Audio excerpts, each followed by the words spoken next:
How's that for a Monday night walk-off from your San Diego Padres? Good morning, everybody. Ben and Woods, 97.3 The Fan. Great to be here with you. I'm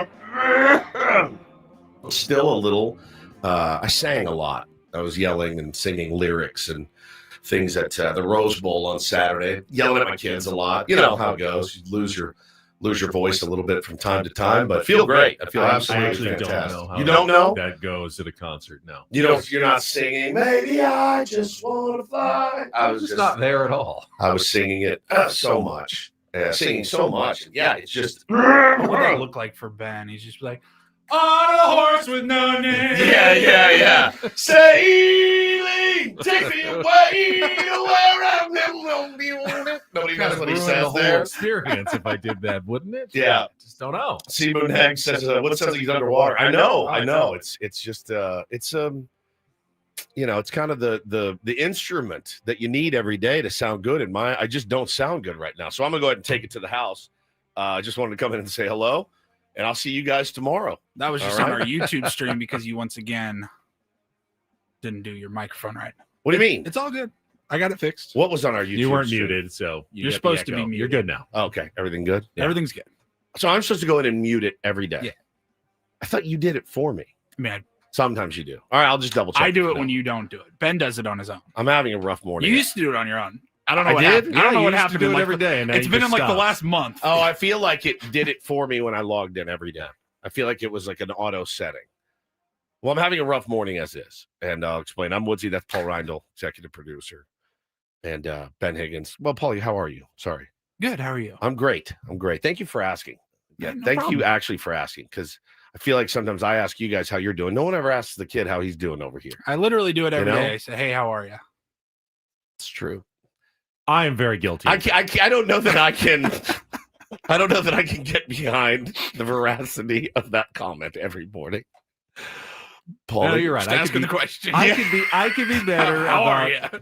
Asking people how they are. Yes. We're all very I don't necessarily self-censored. love the question though when it's asked of me, How because are you? I don't ever know what to say. I'm good, or I'm not. I feel like crap. Or But it's somewhere in between always, and it's much too long of an explanation. Well, I'm not feeling great, but I'm fine. I mean, I don't want you to worry about me. Right. I don't want to say something. They're like, you know what? I'm sorry I asked. Never mind, dude.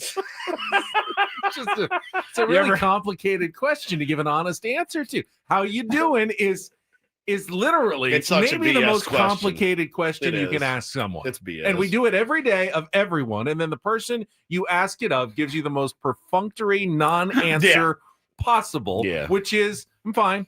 I mean, like, it's kind of like a bunch of times during the day you get that. How you doing? I'm fine. You're like, good. It's not, Don't say fine, because fine means fine. That now I have to dig. But good also means Good. something, I think, a little more bold than most of us are willing to really. Are we all really good all the time? No. I think good is a rare state. What about this one? When somebody says, "Hey, how you doing?" And sometimes I'll do this. I don't mean to. Where you're like, getting through it, man. You know, and then they're like, I was like, that's too much. I gave them too much. Right. Well, it's like with athletes, we don't want the textbook, hey, coach put up a great game plan and we executed well. But then when they overshare, you're like, oh, I didn't want to know all that. Yeah, you're like, well, which one is it? Too much. Like, you ever sit down to like maybe a colleague or a friend, hey, how's your day going or something like that, and then the overshare. Yeah. But even if you immediately regret that one. Even if you go, how you doing? And you go, oh, I'm great. It's like, oh, don't rub it in my face. Yeah. Like, okay, good for you. Good for you. Great. Bastard. You're great. You're great. Man, I need some help. I'm a little embarrassed. I did the thing this morning that a 7-year-old does. I did it to my wife, and she's in the chat and she's listening. And I don't know why I do this. And I think men do this a lot. So I'll take my chance to apologize to the greater audience here, but she's also in the chat. So I'm coaching Ben Taylor's T-ball team, right? And it's fall ball. Now, fall ball amongst baseball parents is always the should we do it? It's way unorganized. It's kind of the fall. There's always a lot of things. There's football. There's all kinds of stuff going on the weekend. Secondary operation to whatever else is really going on in the fall. Correct. It just is. No one takes it as seriously. It's more of like we've got to do something. You got to do something in the fall. Unless you're already putting your kids on the fast track to baseball, right. Professional baseball. Correct. And they're like already doing like nothing but baseball. They're getting their work in 12 months of the year. So I woke up this morning. I mean, she goes, she woke me up with this. I go, good morning, babe. And she goes, I have some bad news. And I go, what? And she said, the schedule's out for Taylor's fall ball. And I go, what's bad about it? She goes, well, it's Sundays only. And it's games are either 1 or 2:30. And I go, oh. And she goes, I go, when does it start? She goes, this weekend. And I go, oh no, I have a game at 1. Okay. Oh crap. And so then I start spiraling and I start thinking about, all right, I got to find somebody to manage our team. Oh no, I really was supposed to be there. Oh no, I've committed to this. I'm going to be going away to play a tournament. And I go, it's unyielding. And I go, well, how many weeks is it? She said 10. And you're the coach. I'm the coach. And I go, 10. You can't resign gracefully. I'll resign under scandal. Can you get fired? I could get fired. I don't want to know what that looks like, though, getting fired from being a T-ball coach. Yeah, I just show up. I'll schedule a practice, show up with like a bottle of Jack Daniels and Buttermaker style. Yeah. What's up? Get your ass together.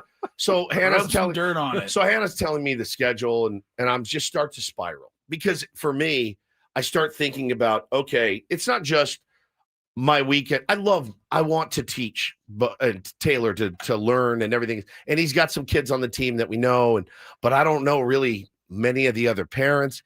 The guy that I was supposed to co-coach with, he signed up for the wrong league. So I was just DMing and he goes, oh yeah, bro, we're on Saturdays. And I go, so maybe we signed up for the wrong league. So anyway, I say to Hannah as I'm leaving, I did this thing and I'm so embarrassed about it. And I'm sure we've all done it. Well, I go, well, I mean, not like I had a choice. You pretty much shamed me into doing this. And she goes, no, I didn't. I go, you did. Yeah, you told me. Well, you did fall ball for Bo, so you have to do it for Taylor. And she goes, yeah, I mean, it's true. She shamed you into coaching your son's T-ball team. She did, Paulie. She did. Thoughts and prayers, man. Fall ball. She shamed me into fall ball. And I go, but here's the thing. She's right. Yes, I want to coach. I do. It's just not working for my schedule as it has already been laid out. So I said, all right, well, like next time if I tell you that I don't want to do it, then don't shame me into doing it. She goes, well, I didn't really shame you. I just said you did it for Bo. You need to do it for Taylor. And I go, that shame, you made me feel ashamed. And then I left and I texted her immediately. I said, it's not your fault. This is not your fault. This is my fault. I'm an a-hole. I'm so sorry. And then I started driving in feeling guilty of like, you should want to coach. And I do want to coach. I just don't want to coach at on that day at those specific times. So I am sorry. But why do we do that? Well, why did I get mad at her? She didn't make the schedule. You know what I mean? Like, why did I get mad at her? Let me definition of bearer of bad news. Bearer of bad news. And shoot the messenger. Yeah. Try to give you some perspective as someone who's been a parent for a little bit longer than you have. You do feel that. And it wasn't Hannah that created it. You created it internally. I did. Which which is why you're apologizing. So you already know that. But you have to let go of treating both of your kids equally and making sure that everything that the first one has or had, the second one gets exactly the same. It will never will never work that way. There will be some things that Bo got to do that Taylor just doesn't get to do the same way. He's the second kid. It's different when you're the second kid. Hopefully there will be some things that Taylor gets into that Bo didn't get to do. And you can't feel like, well, we can't do this for Taylor because we didn't do it for Bo. Yeah. Because then you'll never let Taylor do anything on his own. You can't just copy the first child for the second child. So at some point, you're just going to have to be willing to go, yes, I know we did this for Bo, but we're not doing it for Taylor. And you have to be okay with that and realize I will do something else, though, with Taylor that he might like even better at some point, and they will diverge, and they are different people and different children. And I'm, have my own life as well that I have to live. Yeah, and it was not her fault. I was just literally mad at the schedule when it came out. And again, you're talking about 4 and 5 year olds. So could you pick a worse time than 1 or 2:30? Could you pick a worse time? Well, you got your games. But no, take my games out of it. Right. Take my games out of it. Because I can still go play at 9 even without that. Yeah, I can still go play at 9. Still, middle of the day. Could you pick a worse time for that? It's the fall. Anybody mind a like lot of 8 people o'clock a.m. on a lot of Sunday? people like watching football on Sunday afternoons. It's not the most huge important thing for Not you, for but me. still, it's something that a lot of people like doing and probably don't. It's probably other parents who aren't a big fan of 1 o'clock starts. Objectively, on a though, Sunday. 1 o'clock that is right in the middle of your day. Literally, it's nap time. Our kids, when they nap, is And at 1 least p.m. It's a day splitter. It's Can't a day really do splitter. anything in the morning. They Correct. can't really do anything in the afternoon. It's just right there.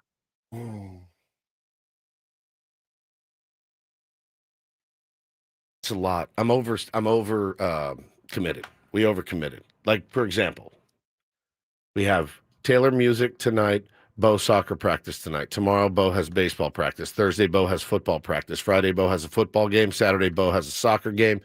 Sunday, Bo has a baseball game. Taylor has a t-ball game. I have a baseball game. I'm overcommitted in the fall. The fall is when you're supposed to, oh man, summer was a grind and we're going to, no, not us, not in our house. We're ambitious, I guess, and a little too ambitious at this point. But I did do the thing to my wife that I regretted immediately. I acted like a child, like a full-on child, saying, well, maybe don't shame me next time. And I thought that she did shame me, but it's my fault. It's my fault. I'll wear it. This is part of growth, trying to grow and be better because, yeah, man, it's a lot. So, and then I call Paulie and I go, hey, man, you may have to manage the team Sunday. He's like, maybe out Sunday. So now I'm looking for a manager for the Tier 1 team. Ben, you want to do it? I'm mostly free. What time is The Tier 1 game? Tier 1 game? I don't want you around the Tier 1s. Come on, man. I don't trust you to run a baseball team. You said the other day RBIs don't matter. They do matter for us. We need guys that can drive in runs. Is it If we just gave him- during the Padres game as well? It's 1 I'll o'clock. probably be watching Yeah, the game. it's at 1 I think it'd be o'clock. really funny yeah. if have you updated our statistics to this point in the season? Yeah. So let's take our stats, anonymously profile each player and see what Ben's my ideal lineup. lineup would look like. That would be really good, actually. But anyway, dude, I'm gonna figure it out. Probably gonna try to postpone this weekend's T-ball game. I'm not ready. The team's not ready. Okay, we're not ready. We haven't even had a practice You yet. could always hope for a rain out. But then I don't get to play. So I don't want to rain out, man. It is crazy. I do feel bad because I'm like, you shamed me and told me I had to do this. But you are right about not every, and I try to tell my kids, hey man, just so you know, life's not fair. That's the best lesson I can teach you as a parent right now. Life's not fair. But Taylor is showing a lot more interest in it. So that means I need to be there. And of course, I'm going to be there. Of course, I'm going to be there for him. And I want him to enjoy it too. But it's is also okay if someone else, coaches the Yeah. team that he's on. You don't have to coach every team. I know. Yeah, I know. And but that's where I started my morning. So I was a little bit spun out driving in to the station this morning, feeling bad. And but no, we're gonna go out. We are the Sea Dogs. And so the Portland Sea Dogs, and they've got the cool little some sort of animal with whiskers. It's a fish of some sort. It's got whiskers, but it's from the sea. Is there a real animal called a sea dog? I don't think so. There's like a sea lion. Sea lion? Yeah. Maybe that's what that it has is. whiskers, at least when I've been to the show at SeaWorld. If you do manage the Tier 1s ever, will you dress like Connie Mack in a suit? That would be nice. Dominic with said. the vest and the suit and a hat, like a black fedora type hat. My wife just said, it's a saloon, idiot. And then she corrected herself and said, a sea lion. Who's the idiot now?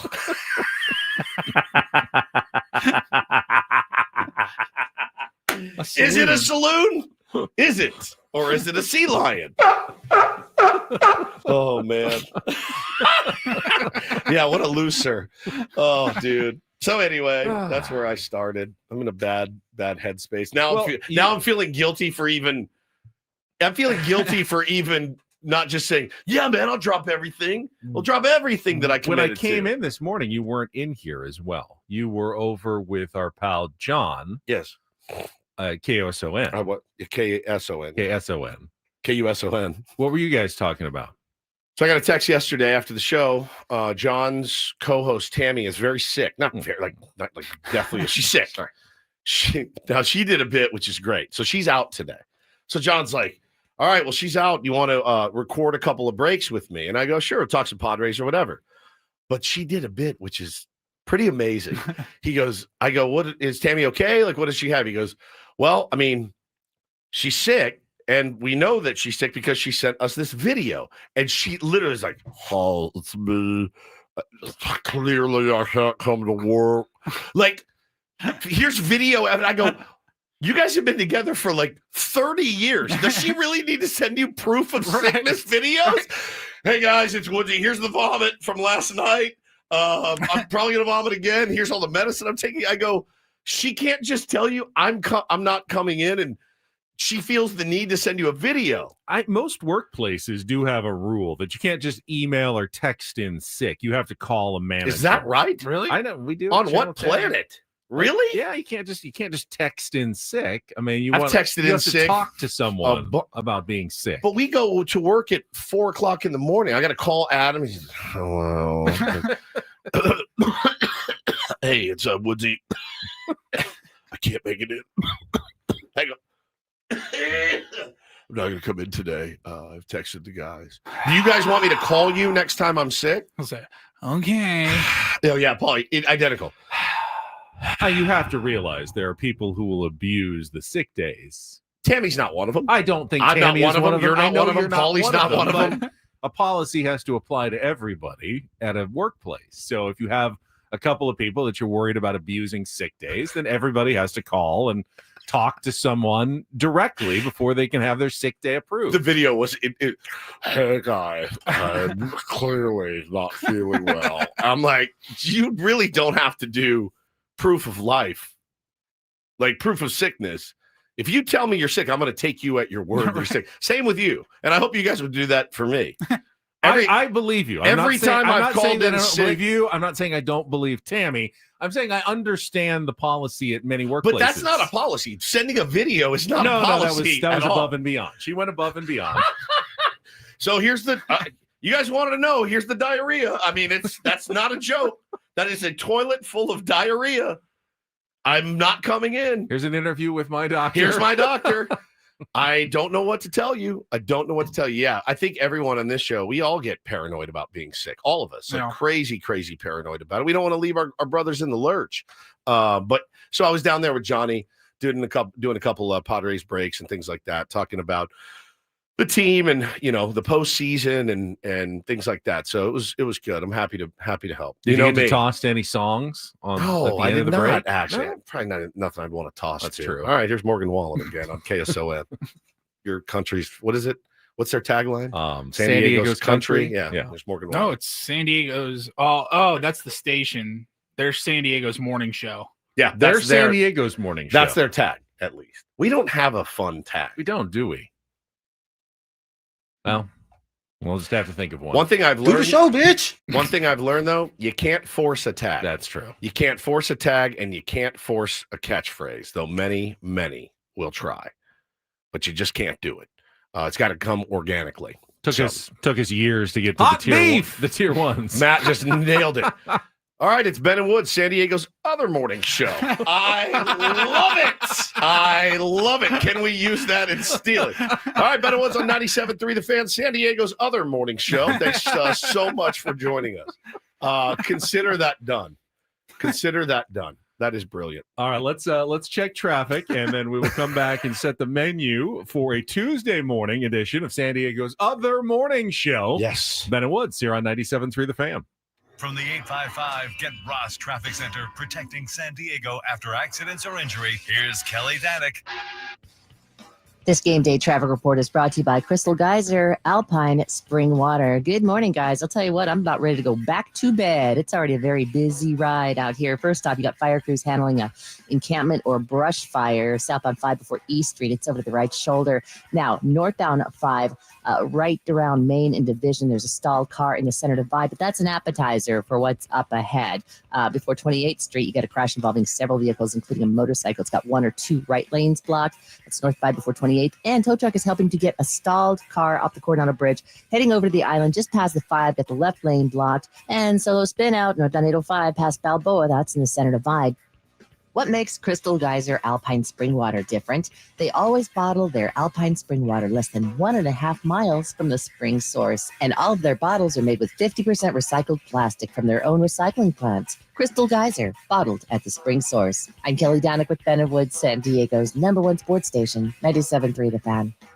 I will say that when you work as early as we do or as early as John and Tammy do, calling in sick's a weird thing because you kind of have to decide by around 5 or 6 the previous night. Before. Yeah, dude. If you have am I going to feel better or am I going to feel? You have to actually. I have no idea. You have to predict your sickness. You do. Am I getting better? Am I getting worse? Well, you need to because we've done it to each other. I had one where it was like 3 o'clock in the morning, and I was like, guys, I can't make it, and that puts you guys in such a bad you do position. feel really bad. Like You've done it. The last thing you want to do is call 2 hours or text. Wake up to a text finding out, Yes.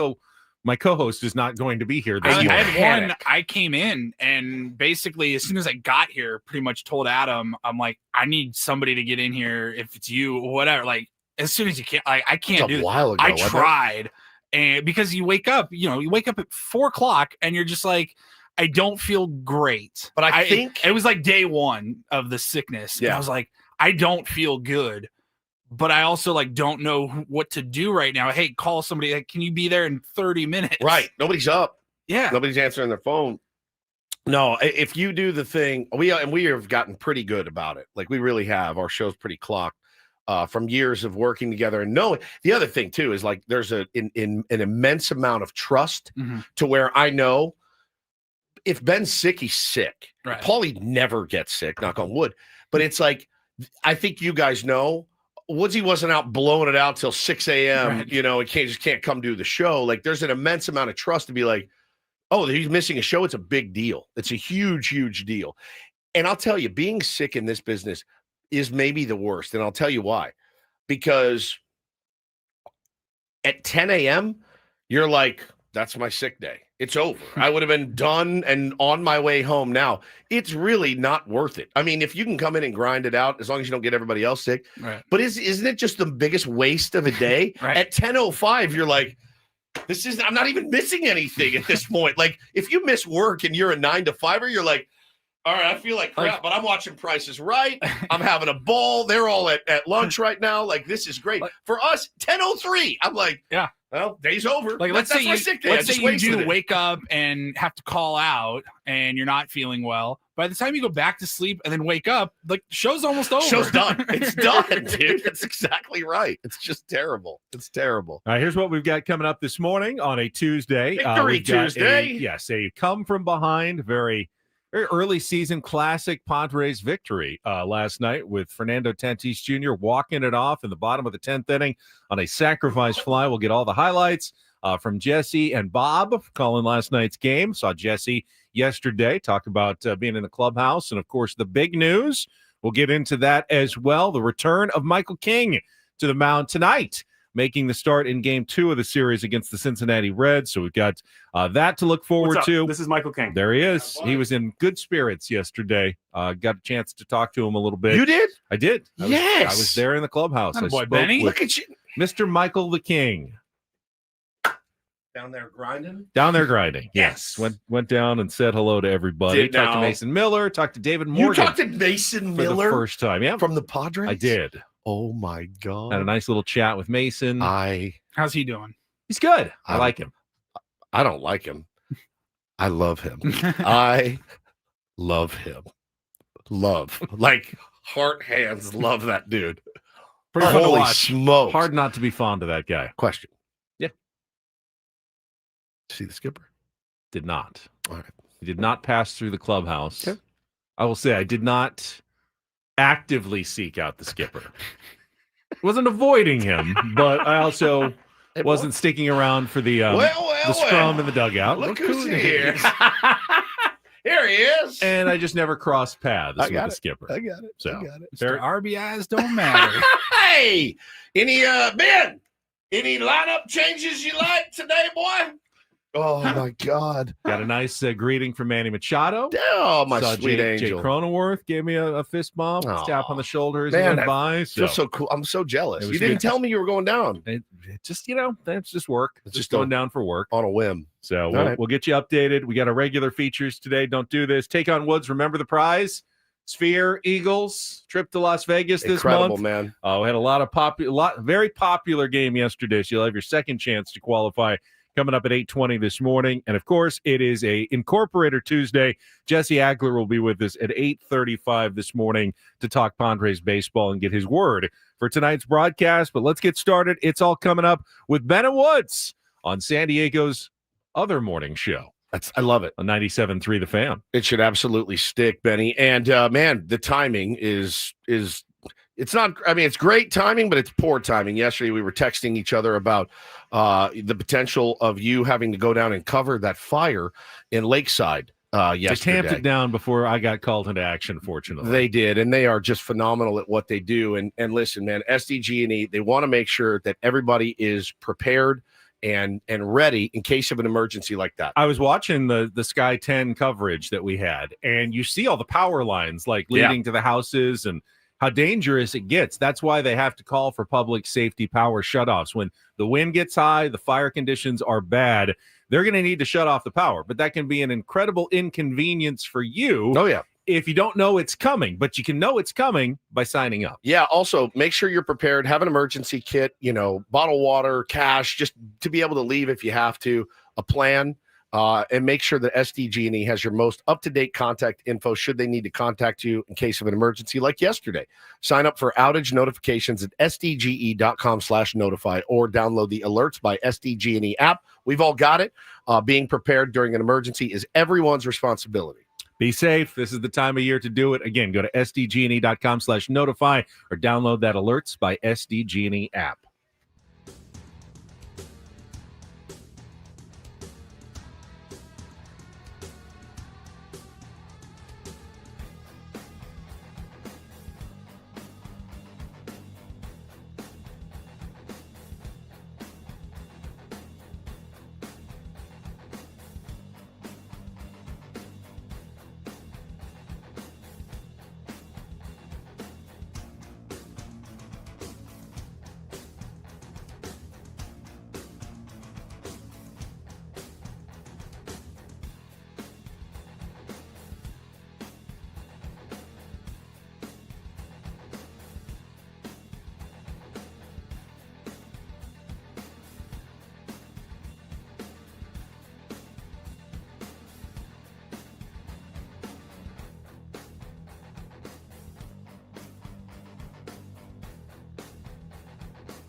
Hey, player, this is all yours.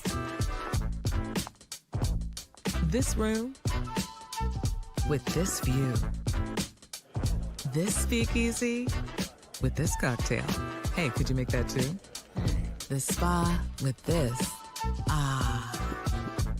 And this pool on this roof. This is all for you. The all-new Hamul Casino Resort, now open.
Before we get to the wrap-up, Padres' third straight win. That was nice to That see. sure was, man. Get through some injury updates. The big news, of course, Michael King making the start tonight for your San Diego Padres. And Where's Dirty Sanchez in the chat? He told me he wasn't going to pitch again. I did see that yesterday. He did. Remember that? Seems to be incorrect. I guess, knock on wood, still have to get another 12 hours between now and first pitch. Fair. But he should come off the injured list today and make the start tonight against the Reds. But what I thought was interesting, we have a little sound from Michael King.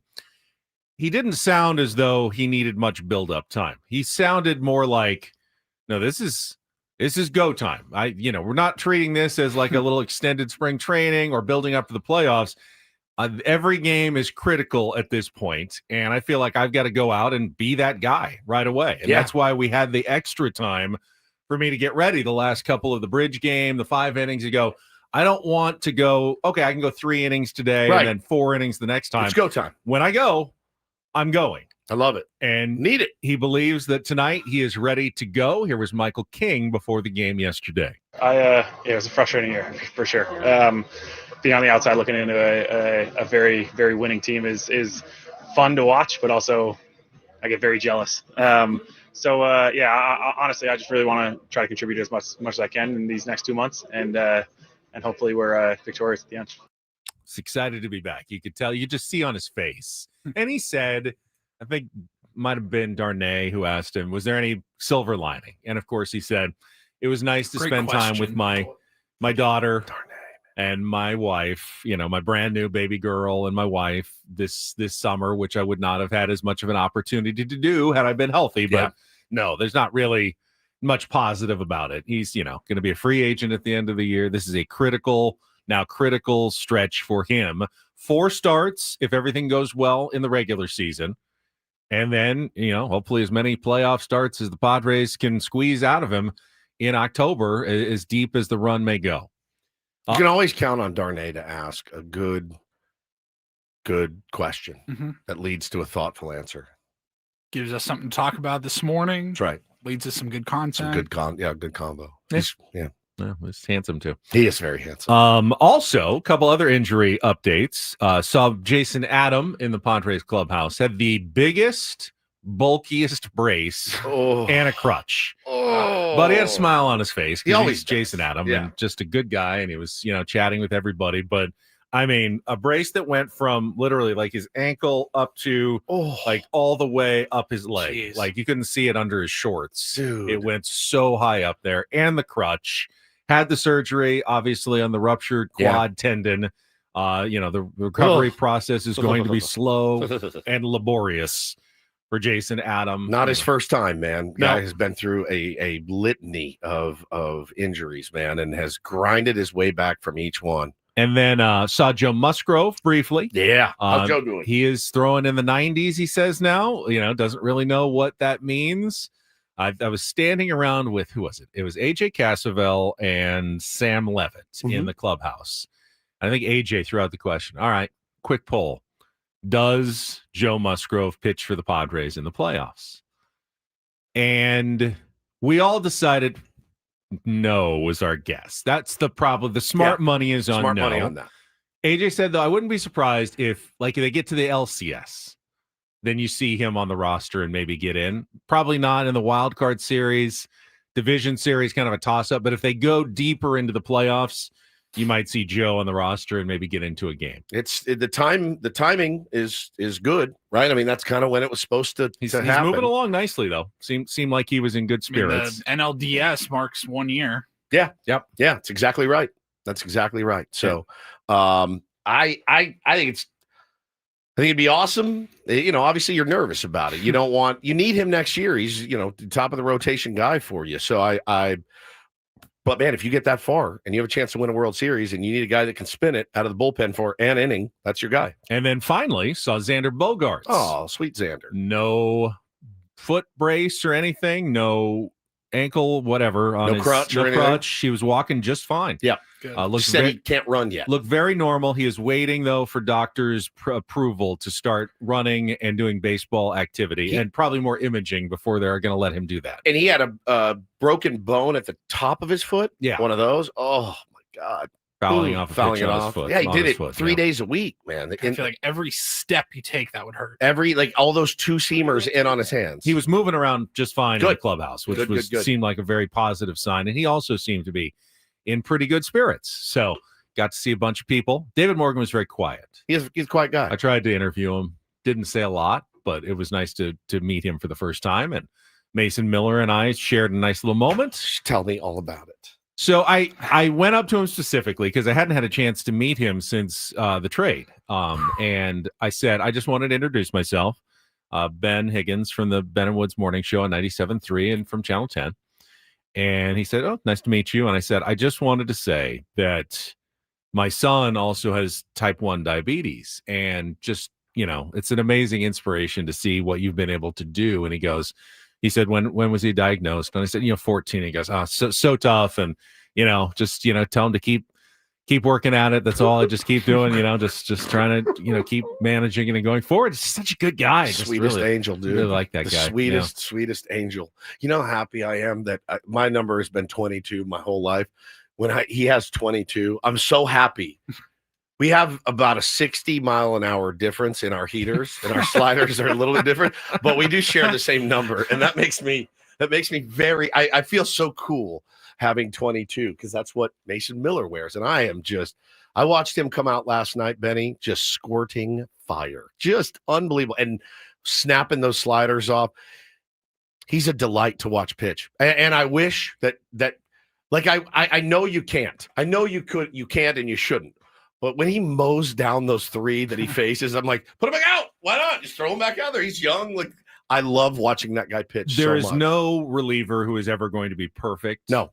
Aroldis Chapman's been pretty close the last couple of months. Yeah. But no reliever is ever going to be perfect. And we've seen Mason Miller gave up a home run in Arizona already. So it does happen. It happens. But you feel like he's as close as it gets to that inning's taken care of. Yeah. And you're probably, if you're on the other team, you're also thinking, You're at like well, F4. all right, it's only the 8th. We still have the 9th, hopefully, because we're not scoring this inning. I mean, imagine trying to scratch out if you don't hit a homer off of him, imagine trying to scratch out 2 or 3 hits. I mean, it's just everybody's going to have a lot of guys. It's just everybody's going to have impossible. Everybody's going to have a bad day. The slider's flat, the heater, they can see it out of your hand, whatever. But man, when he's mixing those two up, he's just fun to watch pitch. He's just a horse out there, and he can sling it. So I'm a huge fan. Of course, the bullpen was a big story in last night's game. We'll get to all of that with the highlights. Jesse and Bob, our Padres Wrap-Up, coming up right after this check of traffic on 97.3 The Fan. From the 855 Get Ross Traffic Center, protecting San Diego after accidents or injury, here's Kelly Danick. Traffic is sponsored by the kids of Caltrans. Well, usually around this time, there's not much going on, but that is not the case today, guys. Southbound 5 before East Street, fire crews taking care of an encampment fire over to the right shoulder. Northbound 5 near Main and Division, stalled car in the center divide, but up ahead before 28th Street, crash involving several vehicles, including a motorcycle. It's got the 2 right lanes blocked, and it looks like they did get that stalled car off the Coronado Bridge, heading over to the island, just past the 5, so speeds should be improving there. Now you got double trouble on northbound 805 right before the 15. There's a collision blocking a slow lane. Then up ahead, got the solo spin out past Balboa. It's in the center divide. North County Ride, a couple of issues. Eastbound 76 at East Vista Way, crash blocking the right lane. And southbound 15 past Old Highway 395. 2-car collision over to the right shoulder. My mom, my papa, my daddy. Where's the Caltrans? On the freeway, right next to speeding cars. Please be careful. Be alert. Be work zone alert. Brought to you by the kids of Caltrans. I love winning, man. I love winning. You hear what I'm saying? It's like better than losing. Miss any of the Padres win yesterday? Ben and Woods didn't. Yeah, absolutely. We've got you covered with all of the highlights. Oh, yes. It's the Padres Wrap-Up. brought to you by Hamul Casino Resort, the Players Place. I want to go fast, but I want to go slow, and I want to go deep. 3-2 pitch, slow curve, hit in the air, deep down the right field line. Fernando back to the Petco porch. It's going to go into the third row down the right field line. And a leadoff homer for TJ Reindl, his 12th home run of the season, and just a phenomenal 8-pitch at bat to begin the night. Reds take a 1-0 lead. Oh, and to the pitch. De La Cruz hits it off the side of the mound into center field and a base hit. Reindl will come in to score, and the Reds ahead 2-0 as Ellie De La Cruz went down and got that split. Arvis trying for a 1-2-3 fifth inning. Here's the 1-2. Marte takes right on the outside corner. Strike 3 called. It is a 1-2-3 fifth for you with a couple of Ks. 0-1 to Hayes. That is hit in the air deep to left field. Laureano's going back. He's at the wall. It's going to go.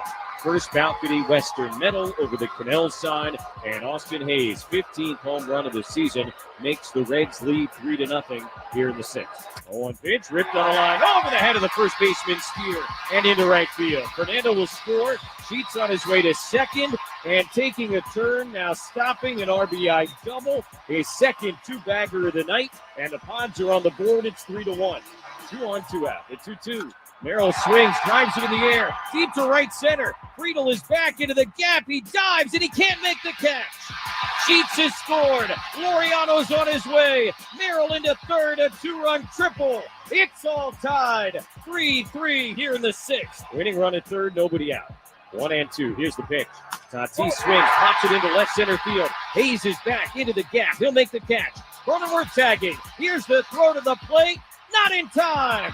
A walk-off sac fly for Fernando Tatis Jr. The Padres win it 4-3 as they lead for the first time tonight, right here and right now. He pitched well. I mean, he pitched really well, and but I do feel like the guys were like, okay, he's in the game. We're competing. We're going to figure out a way to get him. And when he comes out of the game, we go to, the relievers from there and have an approach with that. So, we're going to compete regardless of who's on the mound. I just want to say I'm impressed that Fernando Tatis Jr. ever keeps his shirt on, because if I looked like that, I just play without a shirt the entire time. Same. Like just And we're just going topless today. I bet you getting him in even a T-shirt and uniform is a challenge. I coach Little League and T-ballers, and it's like, hey, you forgot your belt. No, you can't play in Crocs. Guarantee you she'll maybe twice a week is like, buddy, you're gonna have to wear a uniform today, boy. It's gonna have to, because I'm sure he's parading around shirtless. He did the post game, just standing there shirtless after a sack fly, by the way, which I thought was so funny. They ripped his jersey off of him. He's like, no, please don't. No, God, no, not my so shirt. Embarrassed. Take my eyes, not the shirt. He's just standing like, yeah, I guess I'll just do this shirtless. And I got to give a lot of credit. Sam Levitt just standing there He's like, interviewing shirtless Fernando Tatis Jr. I was going to give a lot of credit to Mara Luz, because Mara Luz is standing next to him, and I was watching her intently, and her eyes never went below the neck. And I know men have a hard time with that sometimes. My eyes are up here, buddy. Yeah, I got you, babe. Sorry about that. She just stared him dead in the eye. And I think, that's the mark of a true professional. But he's standing there, shirt off. It was funny. It was really funny. And of course, I saw Dodger fans making fun of him for pimping a sack fly. But I go, celebrate those victories, bro. Sack fly is a win. Yeah. And he didn't rip it. A walk-off. The walk-off's a walk-off. His teammates ripped his shirt off. But again, I'm sure he was not putting up a mate. He's not like Jose Altuve. No. Leave it on. Does he wear one of those breakaways like the basketball looked like players' shorts? It looked like it. Buttons quickly off. It looked like it. I don't know how it comes off so quickly. It always does. Let's start, though, with Yu Darvish and his performance yesterday. Very shaky start. Impacted, apparently, by a weird pitch comm malfunction in the very first at-bat of the game. TJ Friedl lining foul balls down the line. I mean, seemed to have a bead on Yu Darvish in that first at-bat. Good swings. 3-2 count, 8th pitch of the at-bat.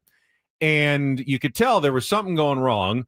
Gets down to the last second or so, and Yu Darvish just throws a hanging curveball right down the middle that Friedl hits out toward the Petco porch for a leadoff home run and a 1-0 lead. We find out after the game from Mike Schilt that there was some pitch comm issues, and then Yu Darvish told AJ Cassavell he was pushing the button. He calls his own game, so he was pushing his pitch comm button for a cutter. But that's not what he heard in his ear. All the infielders who have the pitch comm, they were hearing something different. And Freddie Fermin wasn't like hearing anything at all. So he didn't know what to do. So Fermin then hit his own pitch comm and just called for a curve at the last minute because you can't step off. It's a pitch clock violation. It'd be a walk. He didn't want to just put Friedl on first base after that long at bat. So to not cross up Freddie Fermin, he just threw the curveball at the last second. Not what he wanted. Not obviously, he wasn't very convicted on the pitch that he threw. No, turned out to be a pretty bad mistake. And instead of a walk, it was a solo home run and a 1-0 game. But a very odd start. Didn't seem like there were any problems after that. But Padres put themselves in the early hole. Friedl scored again in the third inning to make it 2-0. Padres were doing nothing at all against Nick Lodolo. The only Gavin Sheets got on base in the first 4 innings, the walk and a double. And then Yu Darvish gave up the solo home run to Austin Hayes in the top of the 6th inning and ended up leaving down 3-0. Now, you don't want to be down 3-0, but it's not a bad start. 5 2/3 innings and 3 runs is certainly not a bad start by Yu Darvish yesterday. Yeah, it was a good pitch to Hayes, in my opinion. I don't know how he got that out, but he did. And it's the big leagues, and guys are going to hit those out sometimes. But I think, Terry Francona really helped us out last night. He really did. And again, always subscribing to the fact that they know more than we do, and there is a method to their madness sometimes. Sometimes they just have an early hook, and I think that's, unless he tweaked a hammy or a knee or something, Benny, I think it was a real gift. I saw to the Kyle San Diego Glazier Padres. Tweeted and mentioned he had been coming off. He had missed a start due to an illness. He had, and it only pitched twice in like a month. Yep. So whether he was built up or just not feeling 100%, they were maybe being careful with him. I never heard what Terry Francona said about the game, but as a Padres fan, I was delighted to see Nick Lodolo out of the game in the 6th inning. As was I. And as far as like third time through the order for Nick Lodolo, he's one of those rare guys.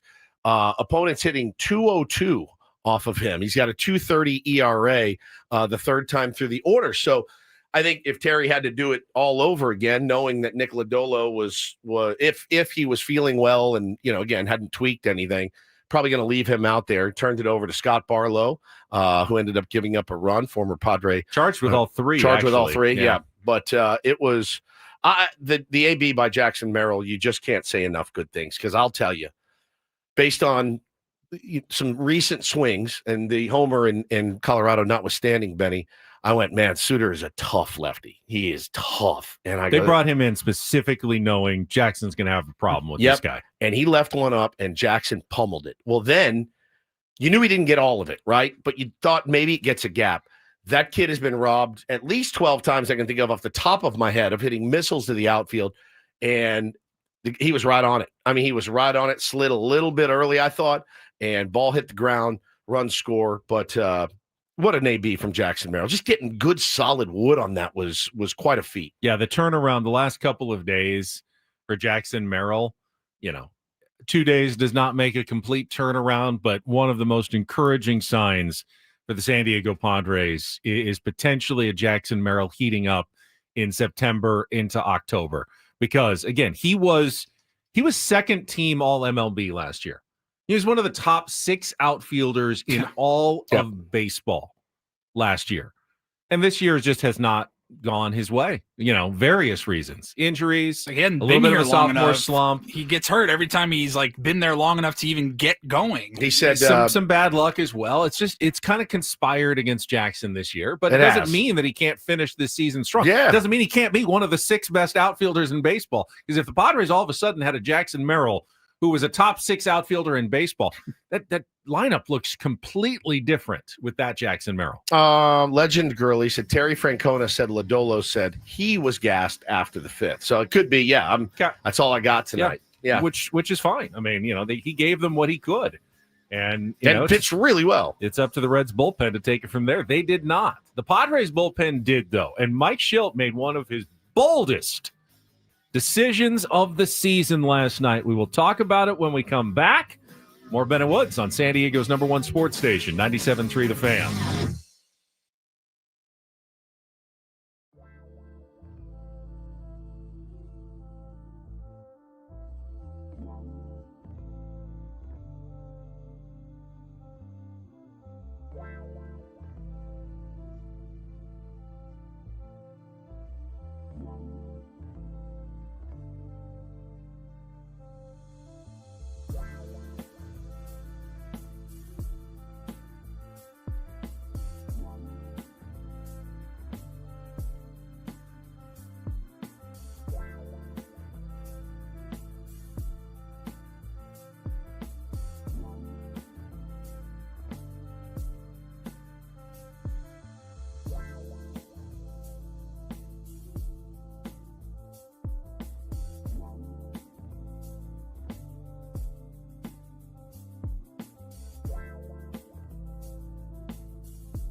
Mike Shildt made some people nervous last night, but a big decision paid off big time in the top of the 10th inning. Welcome back. It is San Diego's other morning show. Ben and Woods here on 97.3 The Fan. Yes. This hour on 97.3 The Fan, brought to you by Staples. Your local Staples has hot deals and super low prices throughout the store and everything for your business. And right now at Staples, save up to $125 off your print order. Exclusions apply. Visit staples.com/print for details.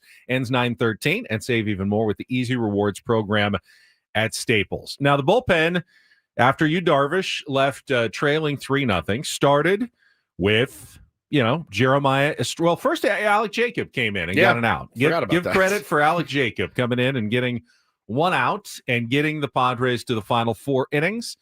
Jeremiah Estrada got his first 2 outs, then gave up a double. Adrian Morejon, I think, was only available for a very minimal because he had pitched 2 innings on Sunday. Yeah, people were upset that they quote unquote wasted Morejon, but he had, like you said, he had thrown 2 innings the day before. To be able to come in and have that luxury to have a guy come in and get 1 out is pretty huge. And so he gets Reindl on a line out to right field, but he gets it hard. And Friedel's annoying. God, he's a good player. And it was a preview of what was to come, because as they flashed on the screen on Padres.tv last night, Reindl has some pretty insane splits, hitting like 350 against righties and 150 against lefties. So the Padres get through Mason Miller. Robert Suarez, only a very efficient 9-pitch 9th inning, which allowed Mike Shildt to bring him back. Hasn't done that a lot this year. Did it more last year with the 2-inning saves and was a little more aggressive, but has been less so this year with Robert Suarez, but has him come out and gets the first 2 righties and keeps that runner at second base in the top of the 10th inning. I think as a Padres fan, you've got your closer on the mound. He's only thrown 15 pitches. The decision is now Mike Shildt's. Do you stick with your closer, who's gotten 5 quick outs, and face TJ Friedl, but give him the righty-lefty matchup? Or what are his splits again? Like 350 against righties, 150 against lefties. Got to go to the lefty, baby. So your lefty that you had ready and available, Wandy Peralta. Yeah, certainly buddy. Not as accomplished or successful as Robert Suarez the past couple of seasons. Had his ups and downs with the San Diego Padres, but has pitched pretty well this year. And he goes with Wandy Peralta. Decision pays off as Wandy gets the fly out on the 4th pitch, sets up the Padres in the bottom of the 10th inning for the walk-off victory. The most, everyone knew he was going to bunt, and for once, I don't think anyone can argue against the bunt by Freddie Fermin there. That's when you bunt. You don't bunt in the first or the second, That's exactly when you bunt. I can't remember which game it was. They bunted in like the 2nd inning in Colorado. Over the weekend? And I was screaming. Who was it? Arise, yeah. You're in Colorado. The sun. You're in Denver. Didn't like that bunt. You're in the Sunshine State. This bunt I liked, even though the Reds knew it was coming. Yeah, and nearly popped out on the first one. The second bunt was better than perfect. Forced Nick Martinez into a bad throw. Not only did he get the runner over, he also got on base. There was no out recorded. Didn't matter though, because of course Fernando Tatis Jr. lifts the fly ball. Very nice at bat by Tatis. He knows what he needs to do. Gets the ball in the air deep enough to score Jake Cronenworth as the Padres get their, was it 7th, 8th walk-off win of the season last night? 8th, I think. 4-3. They had 7, now they have 8. Zach said his splits are 243 versus 275. Friedel's. Was I looking at something else? Might have been popped looking up at on the something screen. else. Yeah. Was that on the broadcast? It was on the broadcast screen. I swear it was 350 and 150 or something right around there. Yeah, who cares? On Friedel when I saw it. Got the out. Seemed like it was quite lopsided one way or the other. He is annoying. Like he hit the bomb off of Darvish. Then the ball he barreled to right field, the single. I'm like, God, he just is locked in. What a good guy to have at the top of your lineup, man. Just really, really solid. We all thought player. he was catching that ball that Jackson hit for a triple. Yeah. He's a really almost did. He's a really good, like scrappy, annoying guy. You love to have a guy like that on your squad, man. But I'm terrified of him. Terrified. Ellie De La Cruz is in such a slump right now that Friedl scares me more than Ellie. But holy cow, man, it was a great win. It was a No, great win. he's right. This season splits aren't nearly as lopsided. So only like 30-point difference in average and about 120-point difference in OPS. I mean, definitely some, regular splits against the lefty. But it was a bold decision either way. I mean, the point was it was a bold decision by Mike Schilt to go with Wandy Peralta there. Don't we all agree that it's kind of a bold decision by Mike Schilt to go with anybody other than Morejon, Miller, Estrada? Estrada's even, you're bordering on bold decisions these days, a little shaky. Here's another bold decision, putting Mason McCoy in to play short, because first ball he gets, ball finds you.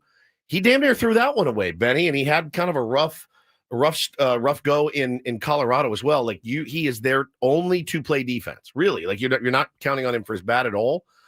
But holy cow, you got to shore that up, because if I'm Mike Schilt, I'm like, boy, that's about 4 plays in a row that you've made my heart palpitate a little bit too much.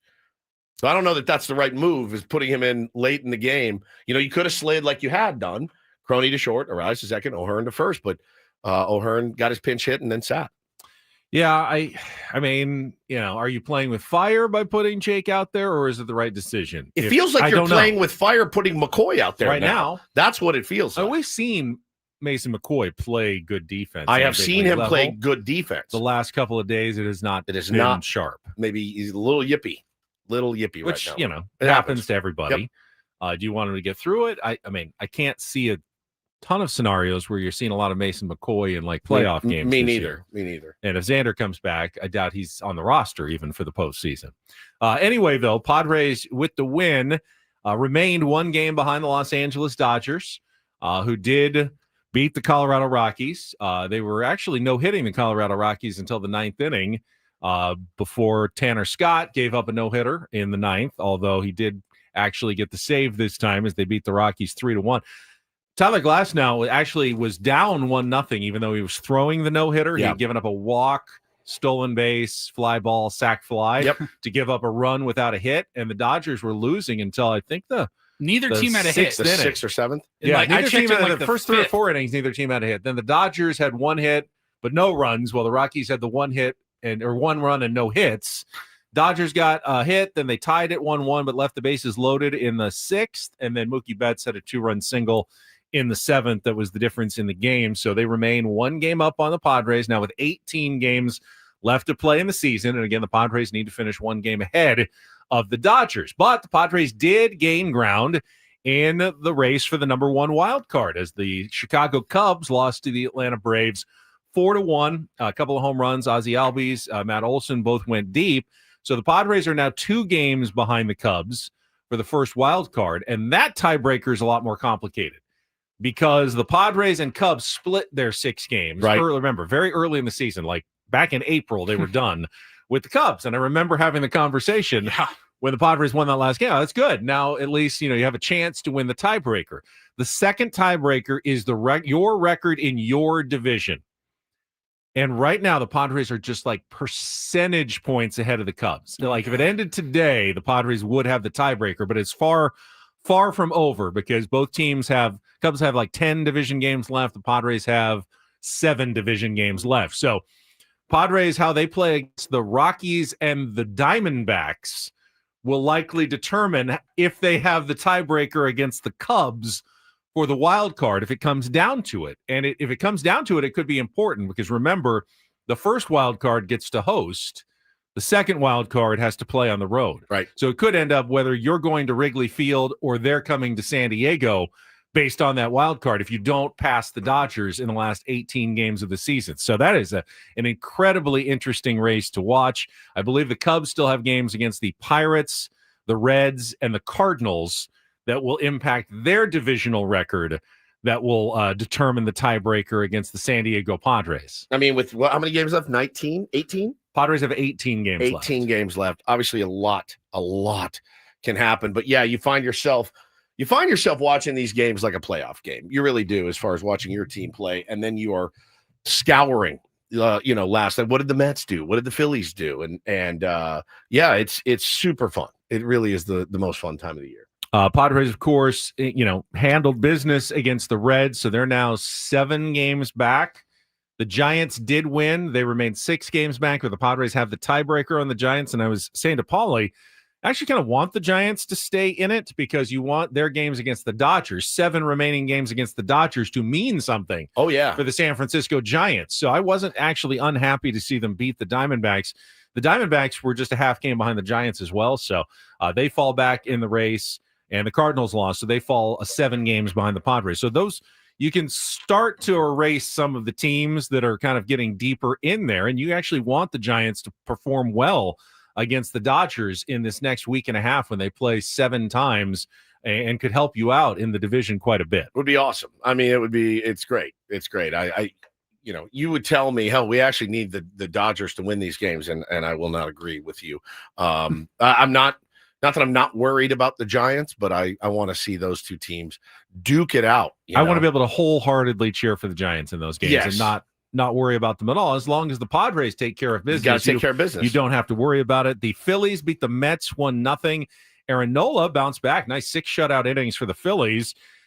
Makes it harder to catch the Phillies if you want to get that bye. They're still 5 up. It's going to be both the Dodgers and the Padres are kind of losing out on the opportunity to get a bye in the first round at this point. And they just lost their entire left side of their infield. They did, but they keep winning. They put Turner and Bohm, third base, shortstop, on the IL yesterday. And how do you overcome that? It's the Phillies. They're pretty scrappy team, pretty grindy team. I'm sure they'll find a way, but I don't know, man. It's health is so important as well. Like keeping our guys healthy. It's the double-edged sword. It's like it's you have to win games, but you also have to make sure that guys aren't getting banged up, man, before this really incredible stretch run. So, your pins and needles, you're white knuckling every game. So with the Mets losing, they're now 3 games behind the Padres, holding that 3rd slot. So you're creating some separation between you, the Mets, the Giants, the Reds. And now it's looking pretty clear that the Padres are playing for either the 5th, 4th, or 3rd seed in the National League. Those are really by far the most likely 3 outcomes at this point for the San Diego Padres. If you win the division, obviously, you're the 3rd seed. You play at home. You'd play against the 6th seed, which right now is pretty comfortably the Mets. So that could be a home series against the Mets. If you get up to the 4th seed, but don't pass the Dodgers, then you're looking at the Cubs coming to San Diego. And if you stay in the 5th seed, you're looking at going to Wrigley Field and playing the Cubs. Those are the 3 most likely playoff scenarios for the Padres in the wild card round. Home against the Mets, home against the Cubs, or at the Cubs right now are by far the most likely scenarios for the Padres. Yeah, it's and what do you want? I mean, pick your poison, really. They're all really good teams with really good you want play. home. Yeah, you want home. I think with the Cubs and the Mets, you kind of 6 and 1, half a dozen of the other. I mean, you handle the Mets pretty well, but you're going to see them again here pretty quickly next week when you go to New York. You handled them in the playoffs a couple of years ago. I don't think that's all that relevant. The Cubs were probably the more dangerous team, obviously, earlier in the season, but they've kind of fallen off. Pete Crow Armstrong has had a really rough second half. Maybe that makes the Cubs less threatening, but the Mets also, you got Juan Soto, and Lindor, and you got Alonso having another good season. I mean, they also seem like, you don't get to this point in the season without having some threats at this point. So, those are the likely opponents for the Padres in the first round of the playoffs at this point. Yeah. Fun. Super fun. All right, we're going to take a time out. When we come back, we'll get to Don't Do This, have an update on the fan situation from the end of the incredible Sunday night game between the Ravens and the Bills. Give you a story on that and anything else? Yeah, I've got a fart. Not me. Saw that. Yeah. For you guys. It's not me. It's somebody else. Very awkward situation. Extremely awkward situation. It was. We'll get to all that coming up next with Ben and Woods after traffic on San Diego's #1 sports station, 97.3 The Fan. Well, quickly, gang, let me tell you about QC Kinetics. I tell you about QC Kinetics a lot because I am a big, big fan of the work that they do over at QC Kinetics. So if you woke up this morning with nagging joint pain, sometimes it's from years of hard work. Sometimes, like me, it just comes out of nowhere. I had no idea that it was going to happen to me, and it did happen to me in my wrists. Went in, got treatment on it, and they put a stop to it, and life has been great ever since. Way, way better. My quality of life has gone through the roof. Doing all the things I love to do, nothing holds me back at all. So I actually went in last week, got another treatment on my wrist because I had jammed it playing baseball. Got a PRP shot in my elbow. My elbow feels fantastic. So if you woke up this morning, you're not feeling great, you want to, you're missing out on some stuff that your buddies and friends are doing this weekend, call QC Kinetics today, 619-614-PAIN, 619-614-PAIN. Talk to our pal Johnny down the hall. He's got a bad back. He goes, I'm doing it. And I'm like, bro, you're going to be so happy that you did. They got locations in Hillcrest and Torrey Hills. These guys are incredible, great customer service. They're going to take good care of you when you go into QC Kinetics. No surgery, no drugs, no downtime, just a smarter, natural way to get your freedom back, get your mobility back. 619-614-PAIN is their number. Call them today, get a free consultation. Let them know Woodsy from 97.3 The Fan sent you.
Hey, player, this is all yours.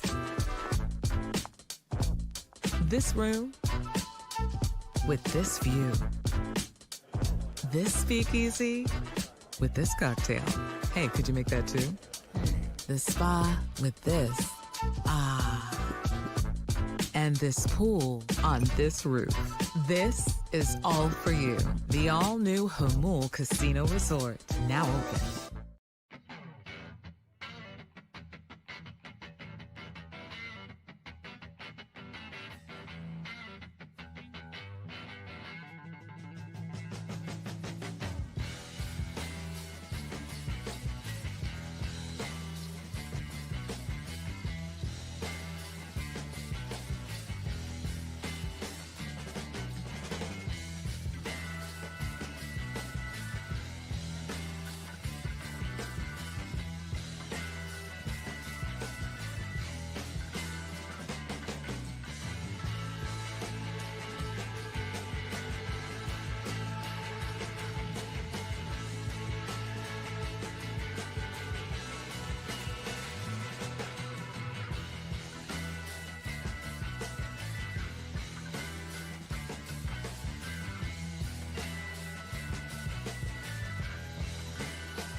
Don't do this on a Tuesday is brought to you by Trust and Will. Don't. Leave your entire estate, house, kids, and life savings up to chance if and when you die. Do. Set up a Trust or Will online at trustandwill.com. This is a lot more affordable than you think. Visit trustandwill.com for more info. Probably should go without saying, but if you are a paying customer, a fan at a stadium, whatever the sport is, even if the players come over near you, treat that as a very special moment. Like, oh, hey, they're coming to interact with me, maybe a high five after a touchdown, or maybe they're handing me a baseball at the end of the inning.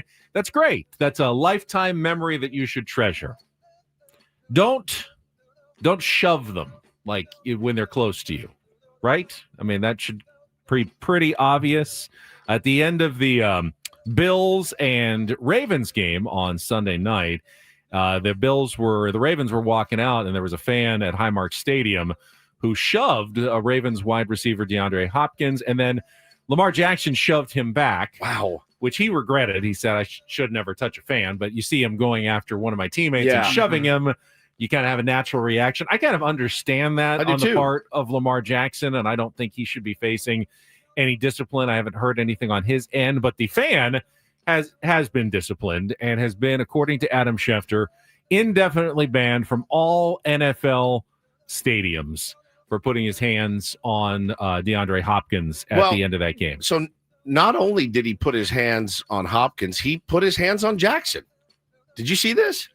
So he pushes, he pushes him Hopkins in the head. Hopkins just keeps walking. Lamar is two guys behind him.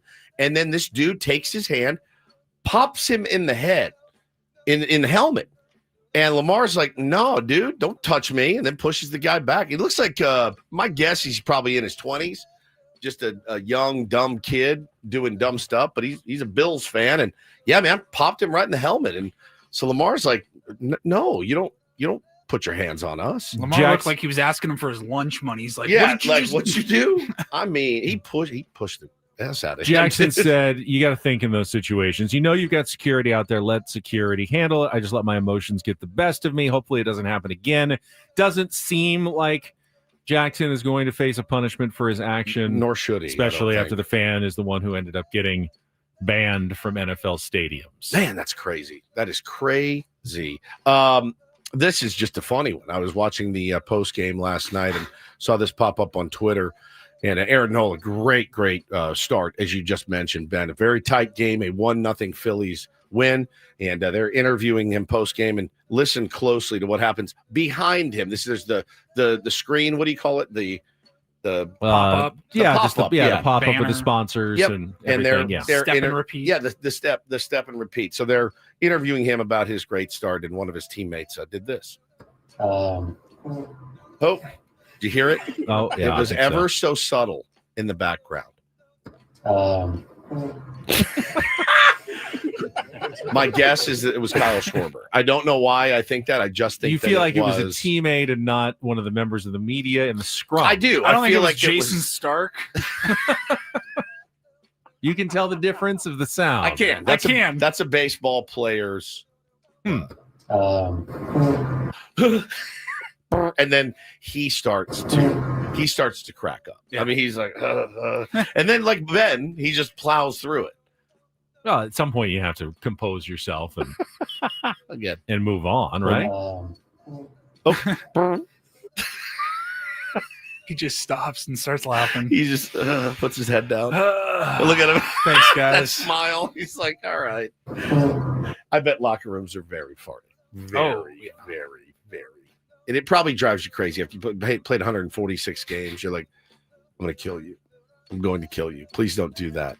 Hey, Schulte, watch this. Yeah. These guys lighting them on fire. You ever do that? You ever light one on fire? I've never done that. Is that dangerous? Yes. It feels like very that would be very dangerous. Christmas extravaganza. We can make it happen. Is it actually does it actually physically possible? I mean, what are you actually getting out of it? A flame that goes like a big one. Depends. I mean, I know like in TV movies, I've seen like a dramatized version of it. Yeah, it you see the you can actually see like a puff of that's like, one. Dumb and Dumber's the best.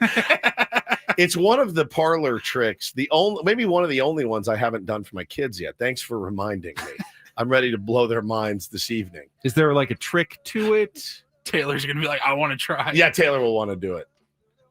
Is there a trick to like it? Can you do it through clothing? Yeah, you can't. Yeah, you can't. You don't have to be. It seems like you want to have a protective layer on. If my wife walked in and I was nude doing it in front of my kids, you have every right to arrest me and have me thrown into jail. What are you doing? Oh no! Yeah, I was gonna say, I think you're supposed to wear some clothing for many reasons. Yeah, I've really never thought about the mechanics of how this worked. Now, how do you even like? So you gotta get lean back, and then the under the leg. Yeah. But sometimes you swing and miss because you don't get close enough. I mean, are we using a lighter or a match here? A lighter. A lighter. Yeah, lighter for sure. Because it'd be very hard to strike the match and time it. And then it goes out. Burning Preferably your fingertips. Like the one you light your grill with. I can't really light a match just to begin with. Really? I just get too nervous. I've always burned my thumb. I always get too nervous to light a match. The thumbnail gets really hot. Yeah. Yeah, you get like that sulfur right on your thumb. But yeah, it's like the one, like I can flip my eyelids and I do that for my kids. This bit, look. Oh, gross. I don't flip, like that. I can flip. Yeah. I don't like that. I can flip both of them. Yeah, you look like some sort of creature. They love that. They love that bit. I can like put Max out Scherzer or something. I can put out a match on my tongue and that flips them out. Every time I do it, they're like, "Oh my god." But that's one I haven't done First yet. time I ever like licked my index finger and my thumb and put out like a candle, just pinch the wick. I was like, whoa. Yeah. I mean, you could, it's dangerous. Josh says, couldn't you potentially set your clothes on fire? If you're wearing, I don't know, paper mache pants or paper pants, you probably could. I've never had there's been times where you're like, whoa, okay, all right. But I don't do it a lot. It's back in my younger days.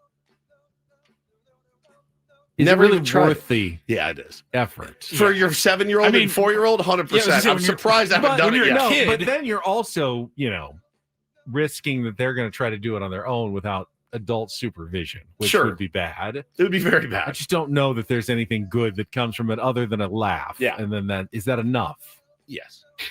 Laughter is the best medicine. It's true. Backdraft, Elisa says. Yeah, he goes, yeah. That's what I was worried about. I was thinking about that, though. Yeah, you never know. We could try it sometimes. We can do it privately. We don't have to film everything. Just tell me. And I can go down for privately. you. You don't want to singe yourself. Yeah, exactly. It's great. All right, a little do this. DD mega doo-doo. Very sportsy, but I did see Brian Dutcher yesterday as well. Went down to San Diego State. This guy's Paulie, seeing Dutch. Saw Sean Lewis. Dapping up Crony. Talking to Mason Miller. Talking to Mason Miller. Best friends with Mason Miller now. Hacksaw. Did you? Yeah, he was at the San Diego State, had a news conference yesterday. You got a problem. And Brian Dutcher announced the schedule for the basketball season. Very anticipated basketball season coming up, but it also came out yesterday from Mark Ziegler. We'll do this. Another big recruit for San Diego State, landing a kid named Zach White, 6'6", from Notre Dame High School of Sherman Oaks. You love Notre Dame. I do, so I'm in. Different Notre Dame, but another top prospect, 3-star recruit, length, athleticism. Seems like a good kid from a top program that turns out a lot of Division I prospects.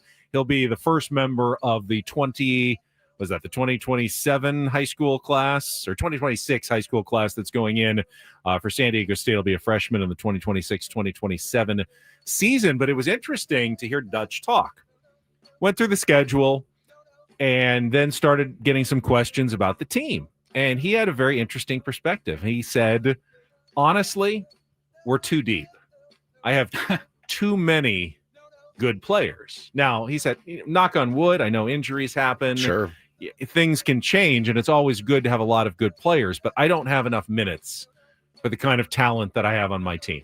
There's going to be someone who deserves to be playing who won't get to play very much because we just have so many players, and he explained why, and I thought this was interesting.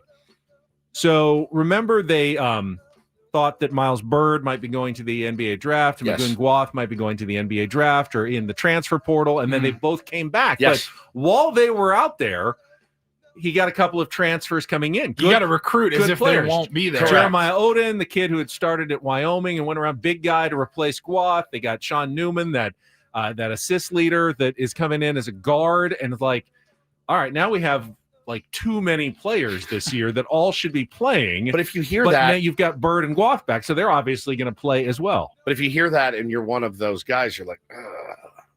Well, I think that's why he feels bad. Yeah, it's It's like, gonna be tough to you get know, minutes. He said, we weren't going to turn down Miles Bird and Magoon Guath when Right. they said, Sorry, we want to come fellas, back. you've been And replaced. we already filled your spots. It's like, no, we'll make it work. Yeah. But it really wasn't the plan for Brian Dutcher to go out and, you know, get the transfer portal guys to come in. They would have probably done something differently Wonder if had they somebody ends known up those getting, guys like, were coming back. Some sort of a red shirt. It's, if they're it's able possible. to I mean, you know, save a year of he said, eligibility. he kind of implied like the big guy, Thakbor, Majak, the 7-footer, he probably is going to, you know, be one of those guys who waits another year before he gets his opportunity now that Magoon is back. But I guess you're going to have a problem.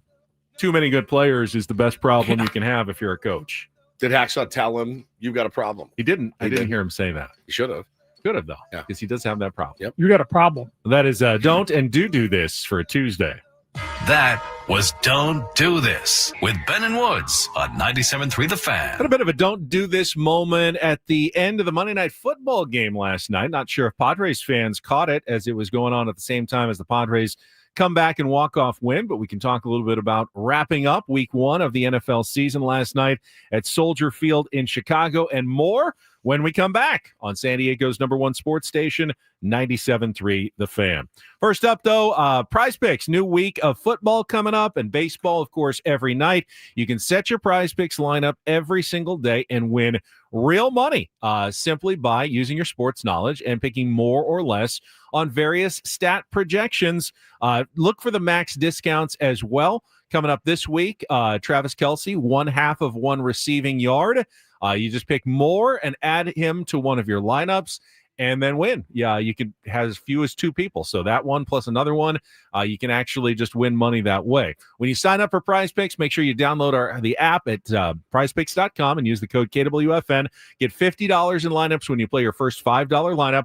That's code KWFN to get $50 in lineups when you play your first $5 lineup. And again, any sport you're watching, they've got all kinds of squares where you're just using the app, flipping around, setting a lineup, you know, $5 lineups right there. That's 10 free $5 lineups when you sign up right away and then win real money that goes into your account that you can withdraw quickly, safely, and easily. Hey, it's Prize Picks. It's good to be right. Must be present in certain states. Visit prizepicks.com for details.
Hey, player, this is all yours.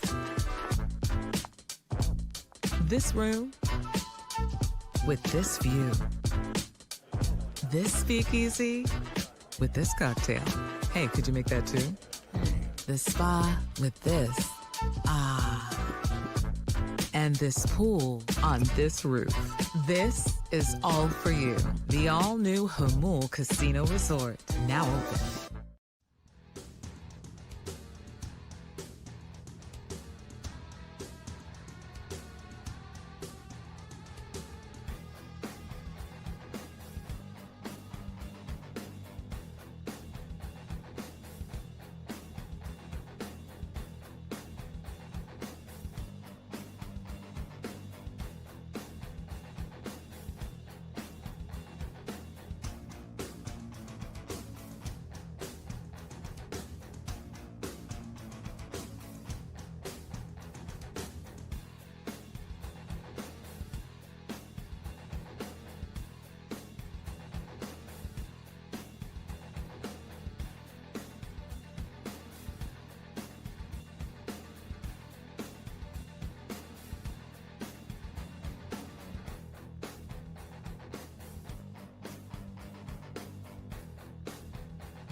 Lots more Padres coming up, including our conversation with Jesse Agler in our next hour, our Tuesday Incorporator visit with the voice of the Padres. I want to talk some Gavin Sheets at some point. I would love to talk some Gavin Sheets with you. We can actually do that coming up in this segment. I did want to quickly touch on last night's Monday Night Football game. Congratulations to Kevin O'Connell. No, that's why you wanted to talk the Minnesota football. Vikings. He had a fired-up speech afterwards to his team. Was making the rounds on social media this morning, but what a turnaround from one half to the second half, because in the first half, pretty much everybody buried J.J. McCarthy in the first game of his career. Oh, by the way, let's tap the brakes on everyone using the same joke last. Did you see this? I saw 50 accounts going, not so easy when you don't have the other team's playbook. Now, I hate Michigan. I loathe them. I want them to lose every game. But, oh, my God, like you unoriginal turds. Like huge sports accounts were like, not so easy when you don't have the other team's playbook, is it? Maybe you wait till the end of the game, just like Josh Allen said. Maybe you wait. Well, how about we wait even a couple of games before passing judgment one way or another? Because in the fourth quarter, J.J. McCarthy looked like a seasoned Joe NFL Montana. veteran in leading 3 touchdown drives, 3 TD passes. That's pretty good. As the Vikings rallied from behind and beat the Chicago Bears 27-24. Now, it doesn't mean that J.J. McCarthy is going to be a Hall of Famer. Right. I saw people proclaiming, wow, Kevin O'Connell, what faith he showed in, letting his veteran, go, believing in J.J. McCarthy, and that faith has been now rewarded. Well, they won one game. It's the start of the season. They could still go 1-16. We just don't know. It's the NFL. Anything can happen. The Bears did mess up, though, at the end of the game, and this was kind of a strategic error, and good job coaching by the Vikings as well. The Bears scored a touchdown with 2 minutes and 2 seconds left to pull within 3. They did not have enough timeouts remaining, though, necessarily to get the ball back with time left, unless they could use that 2-minute warning. Okay.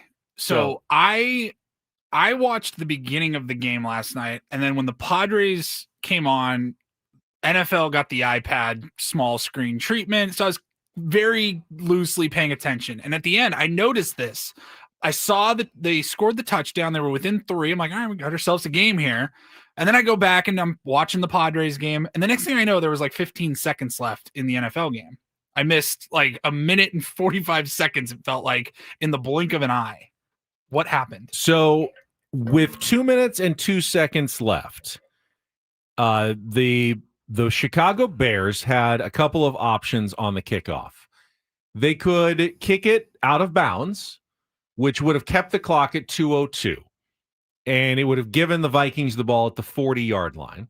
They could have tried an onside kick, which, is certainly legitimate that late in the game. They also had their one timeout left, I believe, and they could kick it away and try to kick it through the end zone, which would have put the ball at the 35. That's the option that new coach Ben Johnson went with, and their kicker, Cairo Santos, kicked it deep into the end zone. But the Vikings, knowing we need to get the 2 seconds off, smartly ran the ball out of the end zone. So is this a Ben Johnson problem, or is this a Cairo Santos problem? I mean, he kicked it as far as he could. He kicked it 72 yards, 7 yards deep into the end zone. You can't guarantee a kicker can kick it all the way through the end zone from the 35, right? So he kicked it as far as he could. It wasn't quite far enough. I feel like it happens 99% sometimes. of the time. No, I mean, so kick it out of bounds then. Well, but now with the new rules, with the touchback coming back to the 35, out of bounds only costs you 5 yards. 5 yards. Yeah. And you guarantee, I mean, there's no kicker on earth who couldn't kick the ball out of bounds. Yeah, I could kick the ball out of bounds. You could kick the ball out of bounds if that's what they needed to do. So for 5 yards, they risked that he wouldn't kick it far enough to get it out of the end zone. He didn't. Minnesota ran it out, and then by the time that play was over, it was time for the 2-minute warning, which essentially cost the Bears a timeout. So instead of getting the ball back with about 50 seconds to go, they got it back with like 10 seconds to go, and there wasn't enough time to do anything with it after the Vikings had punted it away. I was trying to play that like football clock math at the end of the game, and I'm like, all right, they're gonna have like a minute left, and then I looked up and I'm like, oh, they've got like 14 seconds, and this game should be over. I'm so good at clock management on Madden. Like, moronically, we all are excellent when you're playing football at home on Madden. And you're like, yeah, I have to use my timeouts, or I need to, make sure that we run the football here. It is pretty crazy. Now, this one, look, it could have been poor execution, but to take away poor execution, like you said, you can just boot it out of bounds. It's 5 yards. 5 yards. I mean, it's not going to kill you. And so, yeah, it's his first game, right? First game as a head coach. You guys like the new kickoff? So that was one of the biggest changes this week. And I had remembered that they changed it, but really until you watch it in action, I think it went from like about 30% of kicks were returned to like 77% of kicks were returned this week in the NFL. Interesting. It's like a major rule change that had a big impact on the game. Yep. It's no longer the most boring play in football, which it had become. A kickoff had become the most boring play. Just touchback, it's 25-yard line. The kicking team was more than happy to pin the other team at the 25, and the kickers were more than good enough to pound it through the end zone. So, they changed it.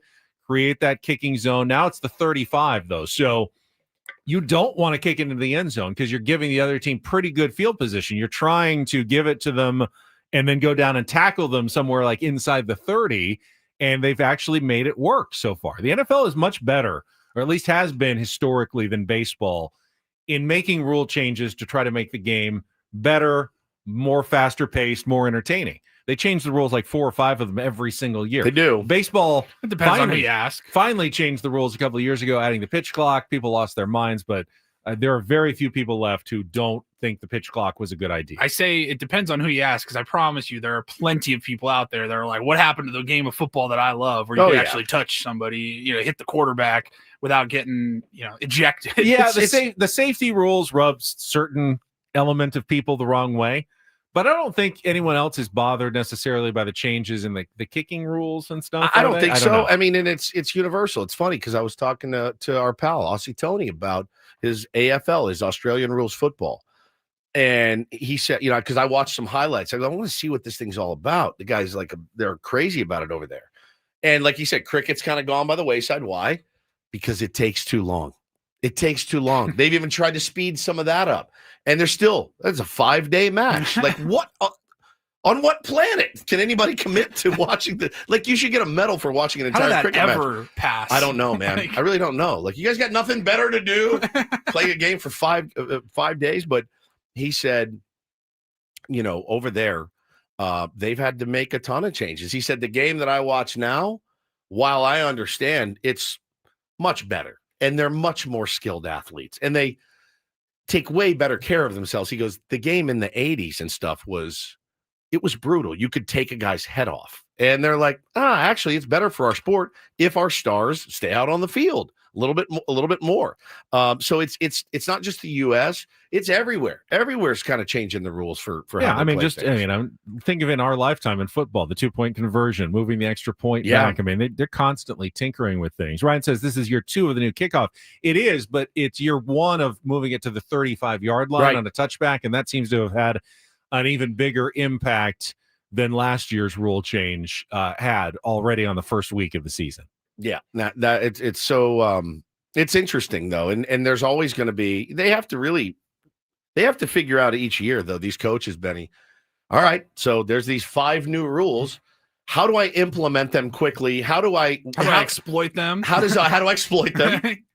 And how does this ultimately change my strategy to help win a football game? And it's pretty interesting to watch play out in real time. And I mean, catching that ball in the back of the end zone and knowing I need to run this back is just so heads up. It's heads up. And that wasn't totally because of a rule change. It's just simple clock management, knowing how many timeouts are left. But still, I mean, 99% of the time back at the end zone, they just move out of the way and let that ball bounce right out. Do you guys like the college football rule of clock stops on a first down? I kind of do. And I wish they kind of had it. But they don't do it as they only do it at the end of the game. At the end of the game. Which is good because it was too slow matters when they did it all game long.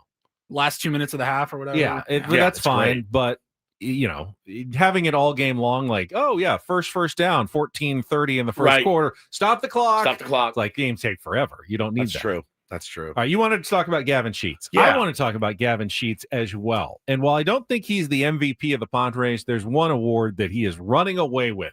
Heart and hustle for your San Diego Padres this year. No, I think best attitude. Luis already won that one. Best attitude. Yeah, he's got a good attitude. He's got a really good But I'll attitude. tell you what award I think he deserves without question after a check of traffic here on 97.3 The Fan.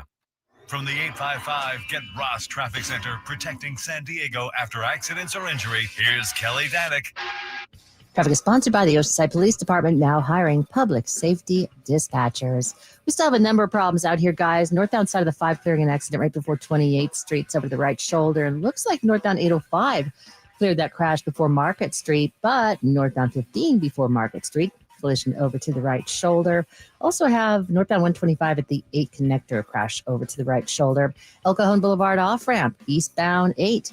A hit-and-run crash. Now South 5 Coastline wants part of the action. Got this accident just before Lucadia. A couple vehicles involved appears to be blocking the 2 left lanes. The Oceanside Police Department is hiring public safety dispatchers. Earn up to $87,000 a year. Lateral bonus is up to $11,000. 12-hour shifts, 3-day work weeks, paid holidays, benefits, and retirement. Apply at joinopd.net. I'm Kelly Danick with Ben & Wood, San Diego's #1 sports station, 97.3 The Fan. So I don't know if you can convince me that Gavin Sheets is the MVP of the Padres, the most valuable player. His F-WAR is 1.9. Fernando Tatis Jr. is 5.2. Manny Machado's 3.5. Manny and Tatis obviously have more homers, more runs batted in for Manny. Gavin Sheets has been outstanding. However, I do think he's your Padre with the most value this season. No question. The guy that you have gotten the most for the least cost this year. And on the San Diego Padres. I know you love a good value. Colonel Budget knows that you can't be successful without having a couple of guys who are producing at a minimal cost. You got to have them. And Gavin Sheets as a non-roster invitee to spring training, on a minimum contract, has produced so far and away above what you could have possibly expected or hoped for this season for the San Diego Padres. That makes him the Padre with the most value. Well, think about how poor Manny played in August, right? And think about how Tatis struggled a little bit and how Merrill was out.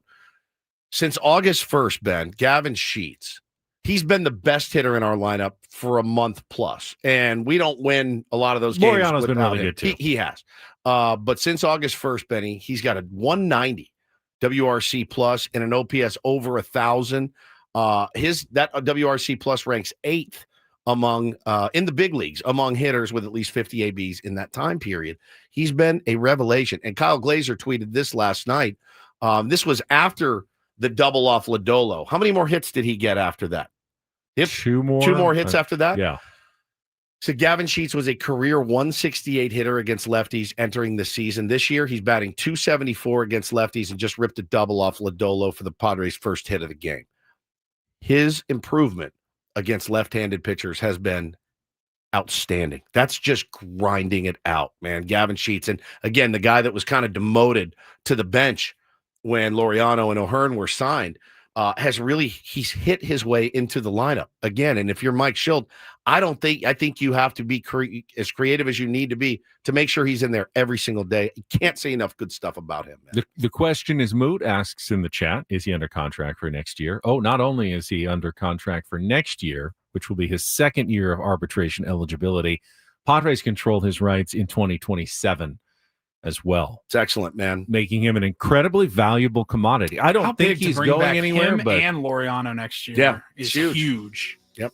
I don't think he's going anywhere, but there will be teams that call about Gavin Sheets in the offseason, knowing that he's an affordable left-handed power option that if the Padres needed to add pitching, they could actually dangle a little bit in the offseason because they have Ramon Laureano. I don't think he's going anywhere, though. Classic Higgins.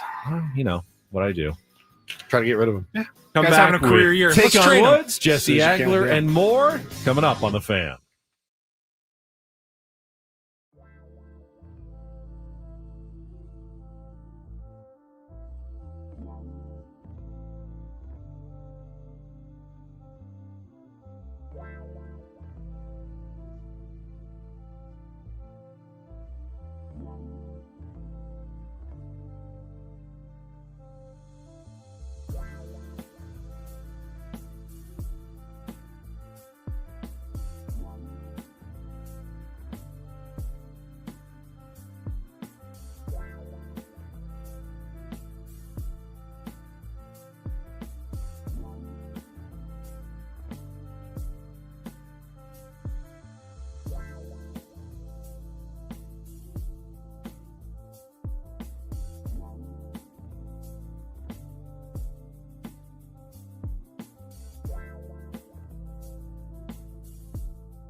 Halfway home on a Tuesday, Ben and Woods, 97.3, The Fan. The maniacs in the chat are already plotting out lineups for 2026. I'm not there yet. I'm going to tell you right now. I'm trying to stay in the moment entirely. Feels a little early. It's good to think ahead, certainly, and it's sports radio fodder, to be sure.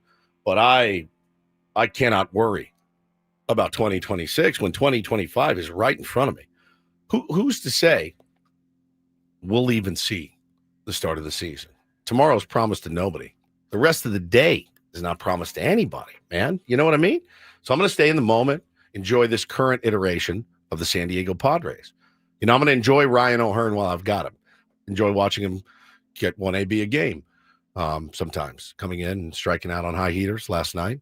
It happens, but yeah, I'm going to enjoy the guys we have for now. I'm going to enjoy Michael King, maybe gone. I'm going to enjoy Dylan Cease while I have him here and see what we can do. Far be it from me to disagree with my good friend and co-host Stephen Woods, but isn't there enough hours in the day to both appreciate this season and also occasionally look ahead to the future as well? No. AJ Preller has to do it. Yeah, he he's can't the general simply manager. appreciate this season and then when it's over go, Good morning, guys. all right, what are we going to do for next year? He's already started putting together next year's lineup. The trade for Ramon Laureano, that's his job, was clearly not only for this season, but also Mason Miller and for Freddie next season, Fermin. and Mason Miller and Freddie Fermin. All these moves are forward-thinking moves that also help the Padres now. We can also, as fans, be like AJ Preller. Think about now and think about the future at the same time. I find myself getting in trouble when I start worrying about, because that's what it is. It's a worry, right? It's not I'm so excited for next season and what the lineup's going to look like. It's a worry.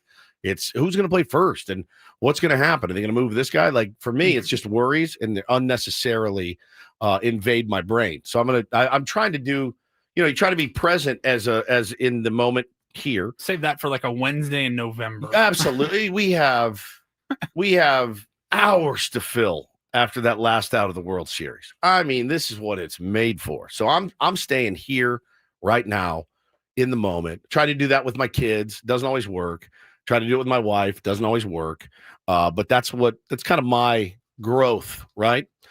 Just to stay present in the moment, like this moment right now.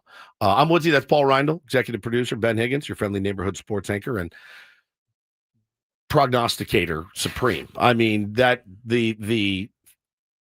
your whole life is thinking about, because I mean, you just tried to say, what could we get for Gavin Sheets? What could we get for blank and blank? Like you're always trying to move. You would have been a good assistant GM. I think you would have had a hard time pulling the trigger on some big trades. Ooh, good point. I mean, indecisiveness can be one of correct. my and they call you and they say, look, this is it, Ben. Brass tacks, the last offer we're gonna make. And you go, I can't do it. Me? Let's go. Yeah, Let's do it. I was just going to say, you would be the complete opposite, and also bad. to a detriment. Also bad. You guys I'm both good not at be seeing both sides, but it also makes it hard because I can see both sides. It's exactly it right. makes it hard to make a final decision about things. I wouldn't say you're the most go for broke, fearless guy. No. And I'd say I probably go for broke, fearless too much. So that you need that happy medium. But yeah, I mean, that's AJ Preller's job to worry about that. And it's ours to worry about in November. I did correctly prognosticate yesterday's lineup when I told you I bet Ryan O'Hearn does get a day off in the lineup against the lefty. But I would expect we would see him back in the lineup today. You also said that don't worry because the Cincinnati Reds do not hit home runs, and they hit 2, including I said they didn't have first batter. They didn't have any 20 home run hitters, which they still do not have any 20 home run hitters. That's true. But you also said what was the quote? I said, relax, moron Padre fans. I did These not, guys don't hit home runs. I said they Chill just out. don't have any. I was surprised they didn't have any 20 home run hitters. They still do not have any 20 home run hitters. Give them time. We still have 2 more games with these guys, and they're averaging now 2 a game. So I set the over and under at 7.5, which was a little aggressive. But when they got 2 last night, somebody tweeted me, that 7.5 is looking pretty good. I was taken back last night after the game. I was on. Actually, no, I lied. It was during the game. And I was scrolling Twitter, and something popped up. It was an image that popped up. And I was, how sometimes like you smell something and you go, oh my gosh, that smells like Amy Green from 10th grade, or oh my gosh, that song. Amy Green, real person? Uh-huh. Yeah, I figured. Yeah, real person. What did she smell like? Angel. An angel, right? You're taken back. Like, you walk by somebody, like, yep, I know that. I've been there, right? And you smell food, or you see a picture and you go, yeah, I remember the smell, the taste, the consistency, the texture, all of it. And what it was, somebody tweeted last night, the real ones know about the struggle meal. And it was piece of bread, buttered with loose sugar all over it, and the cinnamon baked into loose sugar. The cinnamon baked into the bread. It was sprinkled is the word that I like to use. It was mom's Saturday morning in the oven cinnamon toast.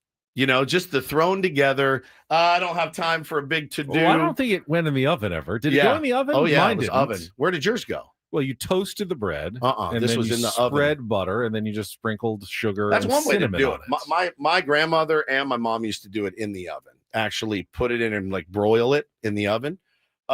Used to have it all the time though. The time. You guys all the remember? time. It was the cinnamon toast. Your mom, baby, do you want me to make you cinnamon toast? You know I want you to make me cinnamon I toast. haven't had cinnamon toast in so long. I haven't either, man. And I saw this picture and I went, I could taste it. I could smell it. I can remember sometimes I'm like, too much cinnamon, you know, or not enough cinnamon, too much sugar. I remembered all of it. The taste, the crispiness, like when you bite into it, and it would be a little soggy in the middle because the butter. And Too much cinnamon's the real danger. It's the real danger. That's the real danger because you take a bite and it kind of burns and also makes you choke at the same time. It's the worst, dude. Throat starts closing up. You're like, yeah, it's one of those things. Like, it's one of those things where, like, if you ever, when you were a kid, you grabbed your mom's vanilla extract and you're like, literally nothing has smelled better. I've never smelled anything better. I still do it today. You put a dab on your tongue, you're like, it's the worst. Cinnamon's the same thing. I put a little cinnamon in my coffee from time to time. It's supposed to help with inflammation. And so I add a little bit. Why is your coffee inflamed? And for your body. So about 3 weeks ago, I had the wrong part open. I didn't have the holes. I had the big, wide. I didn't have the holes. Yes. Inserting parts. All right, I missed the holes. Hang on. Does anybody actually use that side You of can. the In flip? baking, yeah, my wife uses it for baking. You can. But you have to be very careful. The trick with cinnamon, though, it can come out really fast. Really even with the fast. holes. Even with the you holes, have to it's do loose. the gentle tap, tap, tap. Yep. You get the tap, tap, tap of the cinnamon to make sure that it's just coming out in just a little dusting of cinnamon. It's got, you actually have to do like the dust.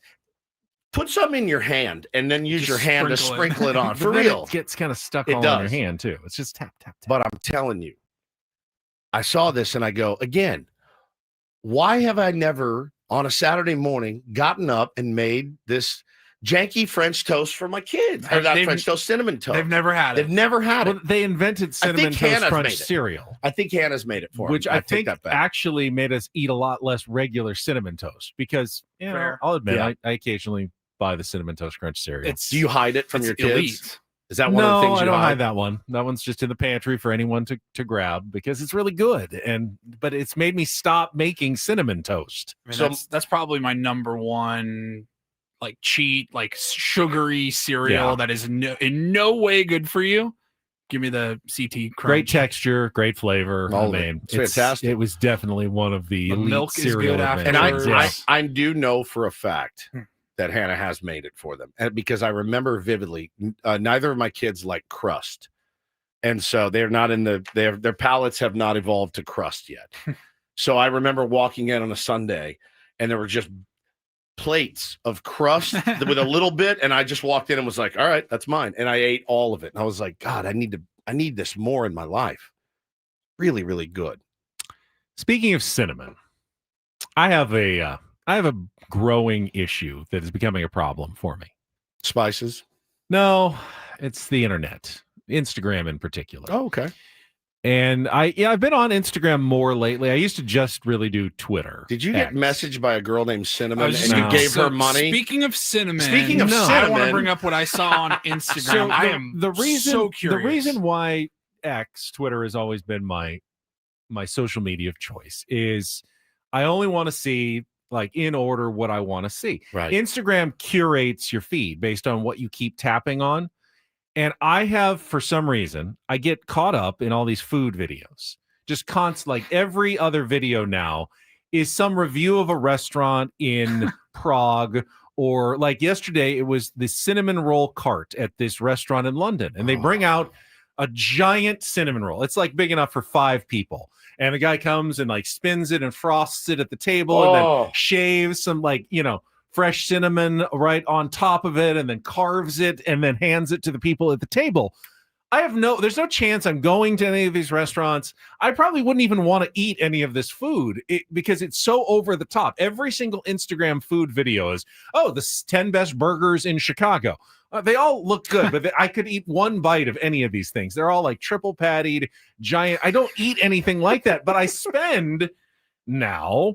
I'll get caught up for 45 minutes in clicking one. And then there's another one that just pops up and it's like, oh, that looks good in case I'm ever going to Minneapolis and want to try the best Juicy Lucy burgers. It's like, but I'm never going there. I'm never going to eat any of these things. Why am I spending so much time looking at food that I'm never, ever, ever going to eat? Because you're deviant. I am proud of you for it is September 9th, 2025, and Ben has just figured out what Instagram/TikTok videos are. Like the algorithm. That's what you do. You That's just what sit you there do. for an hour. I don't like being played by the algorithm though. And it knows me now. Oh yeah. And it puts a bunch of food videos on and like first class travel videos. Like here's our deluxe suite on our cruise ship. And the guy does a tour. Holiday. The guy does a tour of, check out this fancy bathroom in the hotel. And it's like, all right, I'm going to watch it again. I've watched like 57 of these things in the last 10 days. Why? I'm not going on a Norwegian Cruise Line's visit to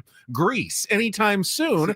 Yet I'll watch someone's cabin as they get on there. Oh, look at this first class seat. It started with you posting your first class seat on British Airways. And I went, and then I started looking at first class seat videos. Now they're all over my Instagram feed. Oh, here's the Emirates Airways flight to Dubai first class service. Here's what I ate. I'm never flying to Dubai. Why do I watch so many videos about it? The one that pisses me off is I will if I make a big purchase, like let's say last month, Megan and I bought a new bed. Yes. And that requires a lot of research and Googling and looking at different options and what you want and all that. So it all builds into your algorithm. I never once went on Instagram and was looking for bed information or anything like that. And yet my Instagram, every sponsored ad was like Mattress Firm, right. Jerome, and more will be furniture for for months. less. And yeah, I'm like, I've already bought the bed now. It's been a month. You should be able to tell Instagram, stop I with already the beds. bought this thing that I searched for once. Stop putting it in my feed. Yeah, Isn't there some sort of button you can say, I don't want to see this? Yeah, cancel my Something like interest that. in the ads subject. like this. Yeah. Mine, you know what mine is? What is in your feed? You'd be I'm dying surprised. to You'd know. be surprised what is in mine. 90% baseball gear of coaching gear. Hey, get this bat with the split grip, or get this front-loaded bat. It'll help with your bat speed. Here's a rope bat, which I bought, by the way, which I own, a rope bat for my kids. But once you actually buy something, then they've got you. They got you forever. They'll never stop. While we're on the air, open up Instagram right now and then go to your search page. What does it look like? Just hit. Because that's like an idea. That's like the algorithm. You got to use your Okay, so microphone. mine's. You ready for this? I'll read It's just mine. pictures, right? No, it's just They're reels. Just hit that hit that button right there. Yeah, that's what I hit. Okay, so mine is Oasis. Then 8 signs you may be carrying toxic shame. Stuff about parenting. A lot of quotes in mine. There's some football stuff. There's some baseball stuff. Deftones is in there. There was once there at one point, and I think it's a continuous trend. I saw, I think maybe on TikTok, women were asking their boyfriends or husbands, "Hey, can I see your search page on Instagram? See what it looks like, what your algorithm is?" And they're like, "No, I have no. you're good." I have no look. I mean, there's no juggy girls or anything in mine. Mine is all burgers, sandwiches, It roasted really is, meat, and golf. a little golf, It's all Told burgers. you, it's curated just for you. and The Washington Commanders have Mine's like- released KJ Osborne for Adam Mine's Schefter. baseball, some sneakers, some video games. A lot of I've been watching so many of the ASMR TikToks or reels. I don't have any nudie girls in mind. I'm telling you right now. That one, the second one. This yeah. blonde? Yeah. That's mug shotties. Who? Mug shotties. That's they post attractive girls that have been arrested. Oh. And so that's my mug shot is in there, which I love. I watch, you know what I watch a lot of? Like to where my wife's like, all right, enough. I watch a lot of fights. I like to see, I love those fight videos. I love them. And it's weird because, like, if you're like, hey, do you want to watch the MMA fight? I'm like, nah, man, it's a little too brutal for me. I will watch two 16-year-olds kick the crap out of each other in a school parking lot. I have no problem with it. I watched a group of girls like in Nashville beat the hell out of some guy. I didn't see what he did to deserve the ass kicking, but I heard his head hit the pavement. Ooh. And I was like, again, watch it again. I'll watch it again. Man. Okay. Well, I don't even know how we got started. All I know is I'm going to be having some cinnamon toast, some janky cinnamon toast this weekend for sure. It's 8:17. We just got There it is. talk Yep. about some sports maybe? You Or got not it, this buddy. Crap. You got it. No, we can't. Elbow Actually, dingus. we got musical trivia. we got first. musical We gotta take on trivia. what's coming up next? Your chance to He's in win. the torture chamber. No qualifiers yet. Maybe the best grand prize ever. Tickets to the Eagles at the Sphere. Unreal. 2-night stay at the Venetian. Try to be our first qualifier. Lock the lines, Paulie, and then you'll open them sometime during the break, and we will pick a random tier 1 to take on Woods for the chance to qualify for the Sphere tickets to see the Eagles. Woo. We will do that coming up next after traffic on San Diego's #1 sports station, 97.3 The Fan. Quickly, friends, if you're trapped in a high-rate mortgage, if you're watching your hard-earned money vanish every month, stop, because right now at Loan Pronto, they're delivering the lowest mortgage rates in 3 years. Their rate reduction home loan program is streamlined. It's a low-cost way to slash your house payments by hundreds of dollars a month. You can lock in a fixed rate as low as 4.99% APR, close in as little as 2 weeks. No appraisal needed in most cases. And the kicker is you can skip your next 2 house payments entirely. So don't wait. Rates this low won't last. Call Loan Pronto now for a free, no-obligation quote. Loan Pronto is amazing. Lower payments, more money in your pocket, a fresh start with a better mortgage. 619-207-4336 or loanpronto.com. Lock in that new low rate. Skip those next 2 payments. Don't let those high rates hold you back. 619-207-4336 or go to loanpronto.com right now. Equal housing lender, NMLS 1661781, subject to lender approval, NMLSconsumeraccess.org.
Hey, player, this is all yours.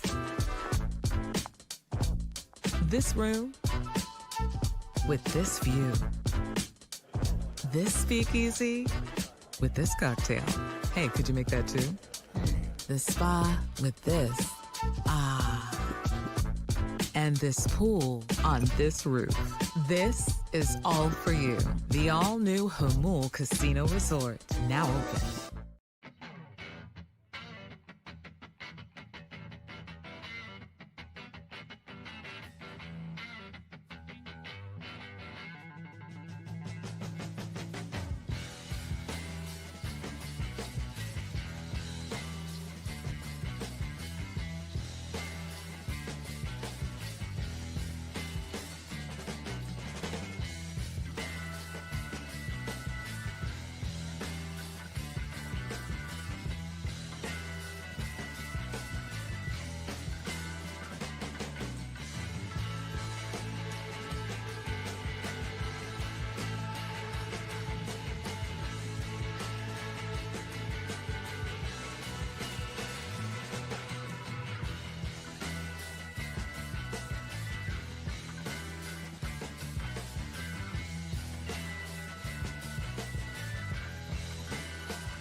You can tune in tomorrow night at 11 p.m. for Odyssey's annual I'm Listening program, which aims to spread awareness about mental health. Talk saves lives. I'm Listening features some of the biggest names in sports and music. For more information, visit imlistening.org. 11 p.m. Well, after the Padres game. Got a Padres game. Yeah. I mean, I'm sure Padres game will be over by around 8:30 tomorrow, but you don't want to have to push it back. 11 p.m. is when it's going to air. I'd like to listen to it, but I'm not going to be up at 11 p.m. You will not be up at 11 p.m., but some people are. Yeah, good. Sammy can hear it on his drive home. Yes. Post game. Talking does help. Yeah. All right. We will have Jesse Agler joining us here at the bottom of the hour. Right now, though, day 2 of the Big Sphere Grand Prize. It is time to take on Woods.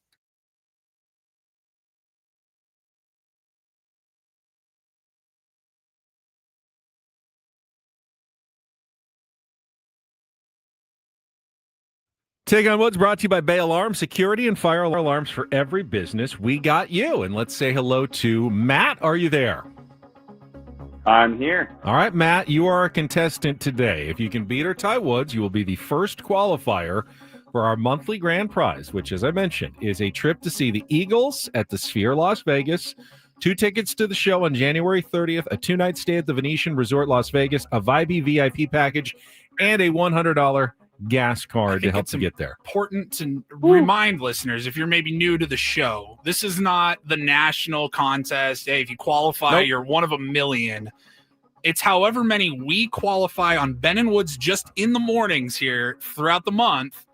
You could have a 1 of 1 chance. You could have a 1 of 5 chance, a 1 of 20 chance. Yeah. But you got pretty good odds. This is not a national. This is not even a station contest. It's not even with this Gwen and Chris's our qualifiers. Show. So this is it, Matt. This is your chance. You get the advantage of knowing our category for our musical trivia competition. 5 questions. Here are your choices. You've got the apart. 5 song titles with either part or apart in the title. Thank you very much. 5 song titles, including the word much, and more baby talk. We had baby talk yesterday. This time, each song title ends with the word baby. So you've got the apart, thank you very much, or more baby talk. Matt, what'll it be? Thank you very much. Thank you very much. All right. I think this one's kind of tough today, but that could work in your advantage. 5 song titles, including the word much. You'll have 60 seconds. If you don't know an answer, you can pass it. We will come back to it if there's time left on the clock. First question's the 2-second song. You need to identify the song title and the artist to score that point. Remember, every title includes the word much. And I do think this is a difficult one, so stay with it. See as many as you can get. You just need to, I need to cue it up. Paulie's queuing up our song. You'll go first, then Woods will go. And if you can beat or tie him, you will go into the drawing for the Eagles at the Sphere. All right, Paulie, are you ready to play? I'm ready. All right, let's put 60 seconds on the clock. The category is thank you very much. Matt, your time begins when Paul plays the music. Good luck. Let's take on Woods. Okay, so you're Brad Pitt. That don't impress me much. Shania Twain. Correct. Janet Jackson topped the charts for a month in 1989 with which song about longing to reconnect with an old lover? Pass. Which 1996 song from their Crash album won Dave Matthews Band a Grammy for Best Rock Performance? Pass. Styx wrote which 1981 song with a 6-word title about the boredom of the modern man? Too much time on my hands. Correct. Often called All I Need to Know, which song became a major duet hit in 1989 for Linda Ronstadt and Aaron Neville? Oh, my God. Pass. All right, Janet Jackson topped the charts for a month in 1989 with which song about longing to reconnect with an old lover?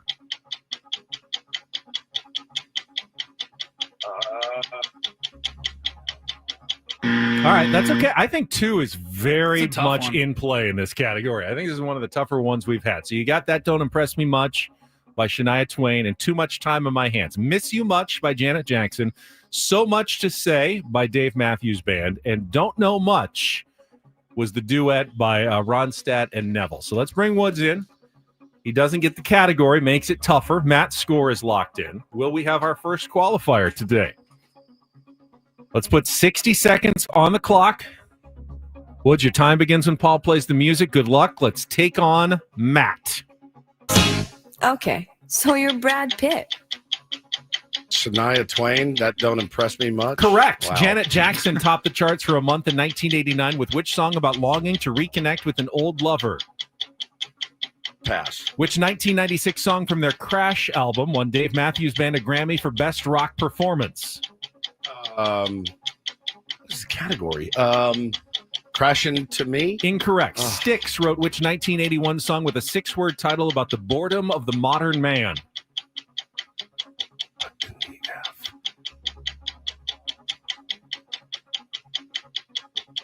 Come Sail Away With Me? Incorrect. Often called All I Need to Know, which song became a major duet hit in 1989 for Linda Ronstadt and Aaron Neville? Oh, I don't know much. Correct. Janet Jackson topped the charts for a month in 1989 with which song about longing to reconnect with an old lover? Quickly. Matt, you've done it 2-2. It's a tie, and we have our first qualifier for the Eagles at the Sphere. Very tough category. Give me the category. The word is much. Thank you very much. That don't impress me much. Janet Jackson's. Don't know much. Janet Jackson is Miss You Much. So Much to Say by Dave Matthews Band. And Too Much Time on My Hands. It's a great song. By Styx. Tough category. I said that at the very beginning. I thought 2 might be enough, and it was. He earned that one. Matt, stay on the line. Paulie will put you in. We have 1. We'll see how many more get in before the end of the month. I don't even know if that would have helped me. It was one of the tougher ones I've ever had, I think. That was a difficult category today. Matt, congratulations. We will try to qualify someone else tomorrow. And, of course, we'll play Real or Fake on Thursday, so you don't need any musical trivia knowledge for your chance to qualify on Thursdays. Jesse Agler will join us next. Ran into him yesterday in the clubhouse as well.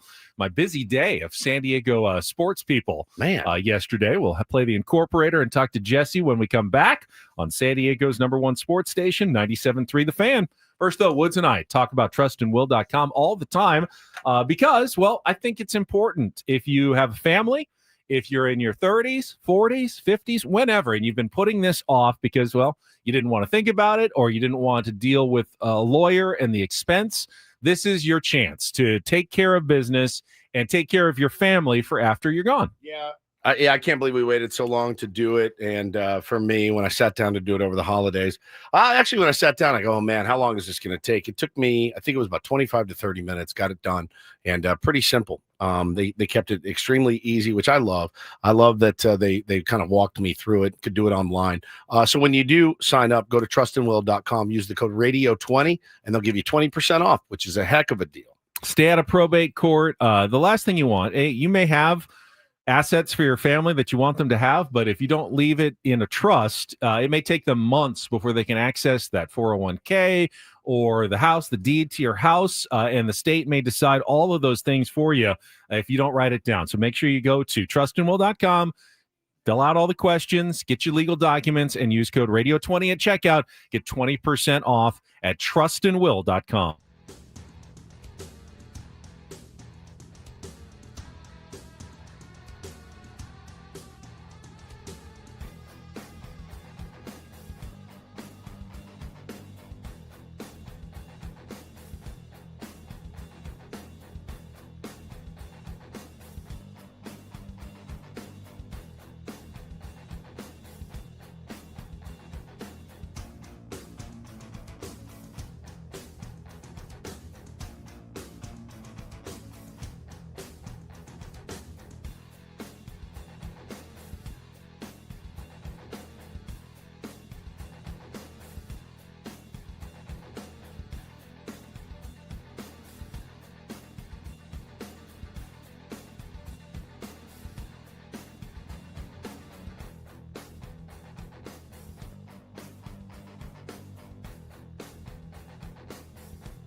Hey, player, this is all yours.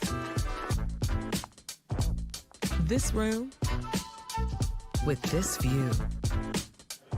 This speakeasy with this cocktail. Hey, could you make that too? This spa with this. Ah. And this pool on this roof. This is all for you. The all-new Hamul Casino Resort, now open.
Always fun, I'd imagine, to get to call a walk-off winner, as Jesse Agler did last night, as the Padres beat the Cincinnati Reds 4-3 in the bottom of the 10th inning on a Fernando Tatis Jr. sac fly. I don't know. Maybe does that rank lower on the level of walk-off win calls?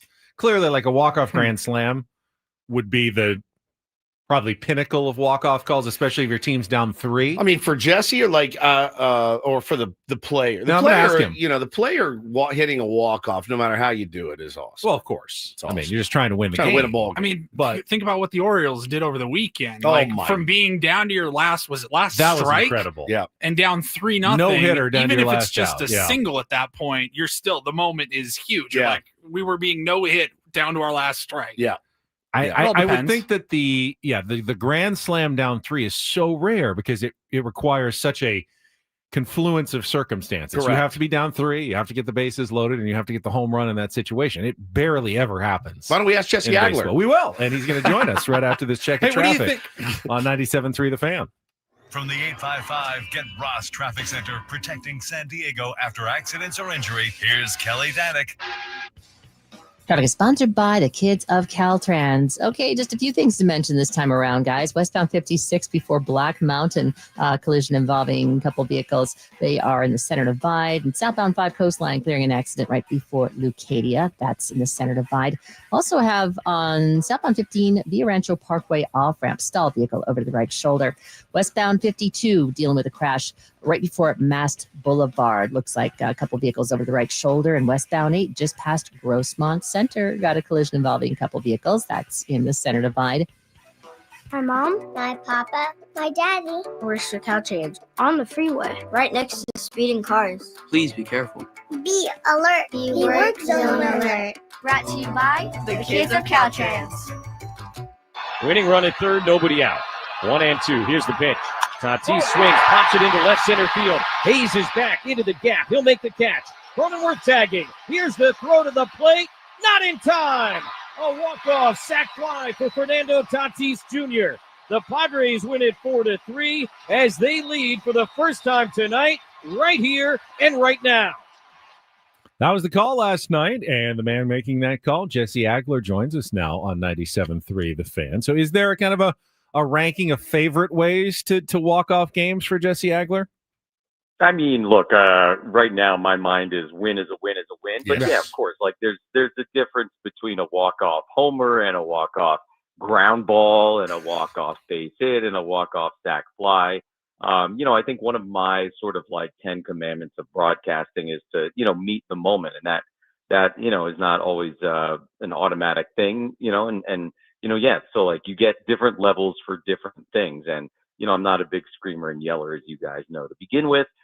So yeah, it's like, right now it's like good. It felt to me like that was a taking care of business moment for the Padres. A walk-off. Like, you'd kind of. Sorry, Jesse. I was going to say a walk-off like hit by pitch would be tough, like with the bases Sorry, loaded, Jesse. because you wouldn't necessarily know if it hit them. You kind of have to figure it out as it's happening. Sure. Yeah, you're always, everything like the wild pitch is like exciting, but also like is like, all right, is the pitcher going to get there to cover the plate? So yeah, everyone is kind of different and unique. But yeah, I guess if like from a pure excitement ranking, you were talking about it, the sac fly is probably pretty low, particularly if it's not going to be all that close at the plate. And that one was kind of medium, but there's also the one where they're playing the outfield shallow, obviously in this case. The one that goes over the head and doesn't get caught, and it's like it would have been a sac fly in the 5th inning, but now in the bottom of the 10th inning, it turns into just like an automatic single or double or whatever over the outfielder's head. So yeah, it kind of is what it is. But look, the real drama for me was getting out of the top of the 10th inning and not allowing a run, because now at that point it's like, all right, you're coming to bat with a winning run at second base, nobody out, time to take care of business. Fermin gets the bunt down, and now, there's a million ways for Fernando to win that game, and he did exactly what he needed to do. Big moment, big win. It's one of the best like we all can live or die without. We don't really like the ghost runner anymore. I was kind of a proponent of it. Now I'm kind of not. That is the best feeling, though, when they have that runner on second, Jesse, and he doesn't move. He does not move. They don't score in the top, and you're just like, yes. I mean, it is like, that feeling alone may be worth keeping the ghost runner, because it's I don't know the percentages of when that happens, but I was literally in the kitchen, like washing up some dishes. And as soon as they made that last out, I go, we got it. We got this. We are going to win this game based on who's coming up. Knowing Fermin's going to get that down. I'm like, we got this game. It's so huge for the pitcher to be able to navigate around a very difficult situation. It's just the best feeling. No doubt. And that's kind of like what I was saying, I guess, is that like that to me felt bigger almost than like the game-winning sac fly, which obviously it isn't, but they go hand in hand. And like it's again, as you said, like once you get through that, once Suarez and Wandy did their thing, it was like, all right, like now that was big. Now we're going in, and you've got a really good chance to win this game, and they did exactly what they needed to do. Well, it's funny because there are people, and they're like, that runner rule is terrible, and you got to see them grind it out. But for a team like the San Diego Padres in particular, the fact that exists, I mean, you could save your bullpen potentially a lot of bullets. As many close games as this team plays, to have just regular baseball where you could go to the 14th, the 15th, the 16th inning. I mean, for a team like we're built, it's great. You have to have it. And I think, the bullpen was deployed really, really well last night. There's no doubt that they are built to be able to handle that. And you're right. I mean, in the old days, quote unquote, before you had the automatic runner, a lot of times you would see teams with that tendency, right? Guys would come up, especially in the bottom of the inning when it's still tied, and everybody would try and hit a home run. And like, that's how you get into that 13th, 14th, 15th inning. And so for the Padres, who are obviously contact oriented, to be able to step up there with a guy on second and nobody out without having done anything is perfect. It really does. It fits right into their skill set, because, when teams in extra innings these days get themselves into trouble, it's usually by the strikeout, right? Because you're not putting the ball in play. You're not even getting that little ground ball to move the guy to third base to lead off the inning. And as you noted, I mean, the Padres are expert at putting the ball in play. The bunt game is as significant as any team in baseball by a lot. They are good at moving the runner and doing the little things. So there's no doubt it sets up really well for this team. I like the rule. I didn't at first. I thought it was silly and gimmicky, and maybe it's still a little bit gimmicky, but I'm okay with that. I think it just prevents us from getting into those situations you just kind of alluded to. It also works out nicely in September. We don't have the option of having 40 guys on the roster right now. It's 28. So you're kind of not, forcing teams to put themselves in really bad positions, arm readiness wise, this late in the season when you're playing critical games. And then look, you have to remember when we get to the playoffs, it is back to normal and you go back to just regular old extra innings. And I think it's one of those things that's worked out really, really well. I've got no complaints about it. It's not unique to baseball to have different, quote unquote, overtime rules in the regular season and the playoffs. We see that in other sports. So I'm all about it now. And obviously, yes, there's some bias there because, as you said, it seems to work out really well for this team. Yeah. Talking to Jesse Agler, and of course, that 28-man roster will undergo a change at some point today when the Padres activate Michael King from the injured list. He's pitched just 2 innings since May. Now, this is just step one, Jesse, but obviously an important step in what I think is the most critical player left for the Padres' chances to make a deep playoff run. What are you kind of looking for tonight, going to be keeping your eye on when it comes to Michael King? I guess, first of all, I think you want to set expectations that, it's not reasonable to expect a guy to throw like 90 plus pitches tonight, right? I wouldn't think. So, we all have to kind of go in understanding there's going to be a workload limitation. So then, you step back and look at it. And when he is pitching, does he look like Michael King? Is that two-seamer darting back towards the inside corner against left-handed hitters? Is he getting ridiculous swings and misses at that beautiful changeup of his?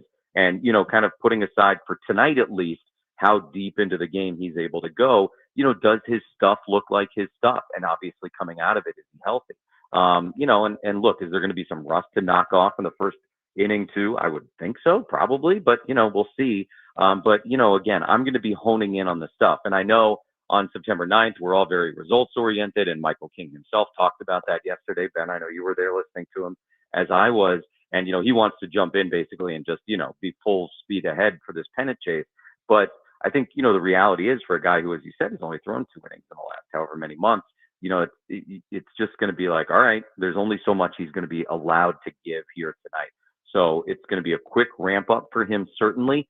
But, use these probably 4 starts that he's going to get before the end of the regular season to just build up a little bit, hopefully be healthy, hopefully look like himself. And then there's no doubt. I mean, he's a critical piece come October. Yeah, no doubt. Talking to Jesse Agler here on Ben and Woods this morning. And for me, a lot of problems can be solved by scoring a lot of runs in baseball. It certainly feels good. And it would be so nice to get off to the hot start offensively tonight to give Michael King, a little bit more of that softer landing. And I mean, I've been pretty encouraged, Jesse, with what I've seen.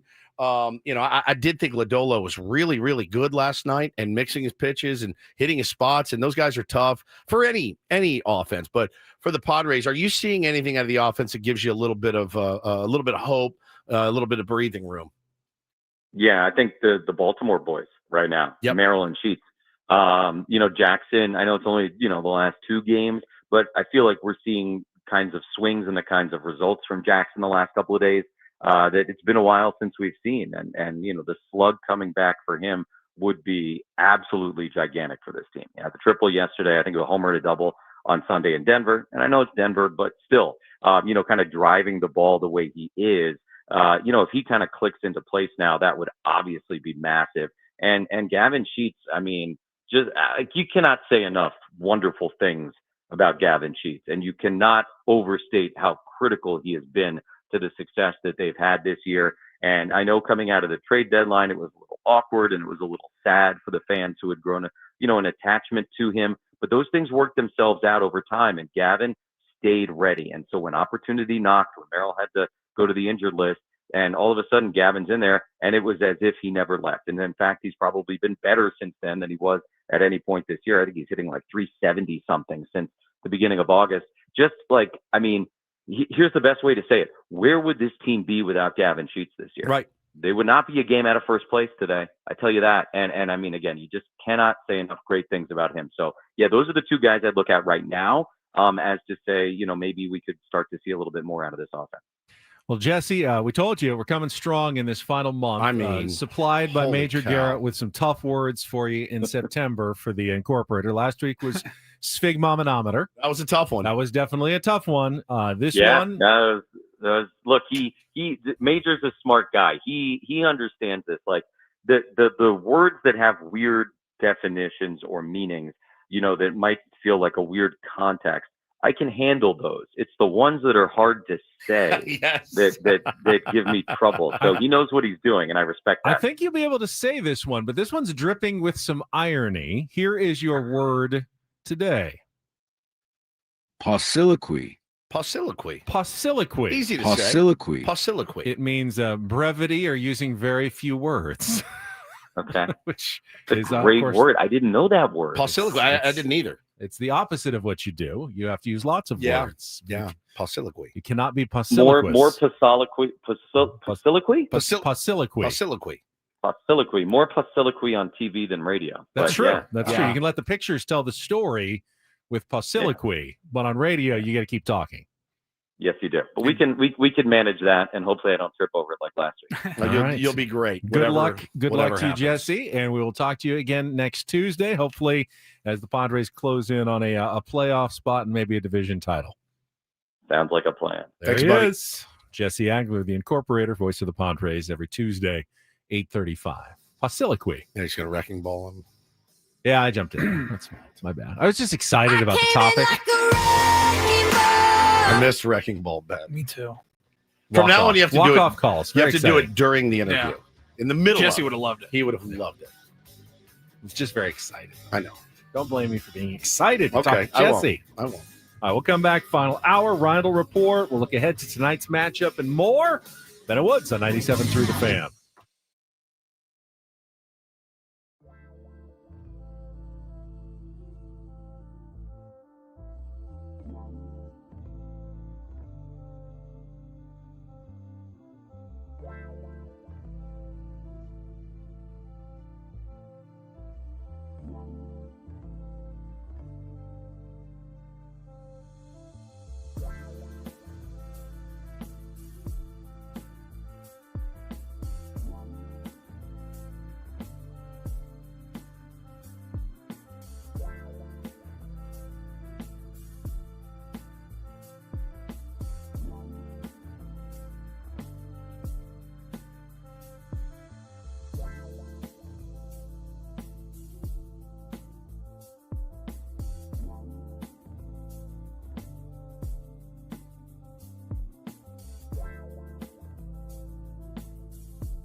long-running argument going in our chat about whether or not Manny should have a day off. This is that time of year, man. Every single year that this conversation rears its ugly head when Manny goes into a slump.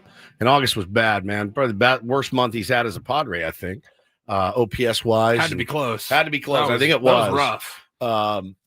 That, he needs some time off. And we've had this argument till the cows come home. This is Manny Machado. That's a dude that doesn't want to be out of the lineup certainly every day. And I think,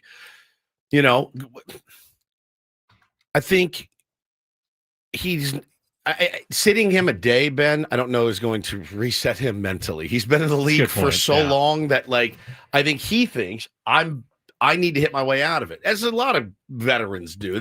Because they've done it over many admitted years. Last week that probably should have taken a day off at some point, but now it's kind of too late. Yeah, you kind of got to win these games. With Xander Bogaerts out, you can't really give Manny a day off. You can't even put him at DH without really weakening your lineup quite a bit. One way or the other, you're weakening your lineup in a really critical part of the season. And I think you're right. I don't think Manny just magically one day off is going to get him going again. Hit a ball hard yesterday. McLean, the second baseman, made an incredible play to rob him.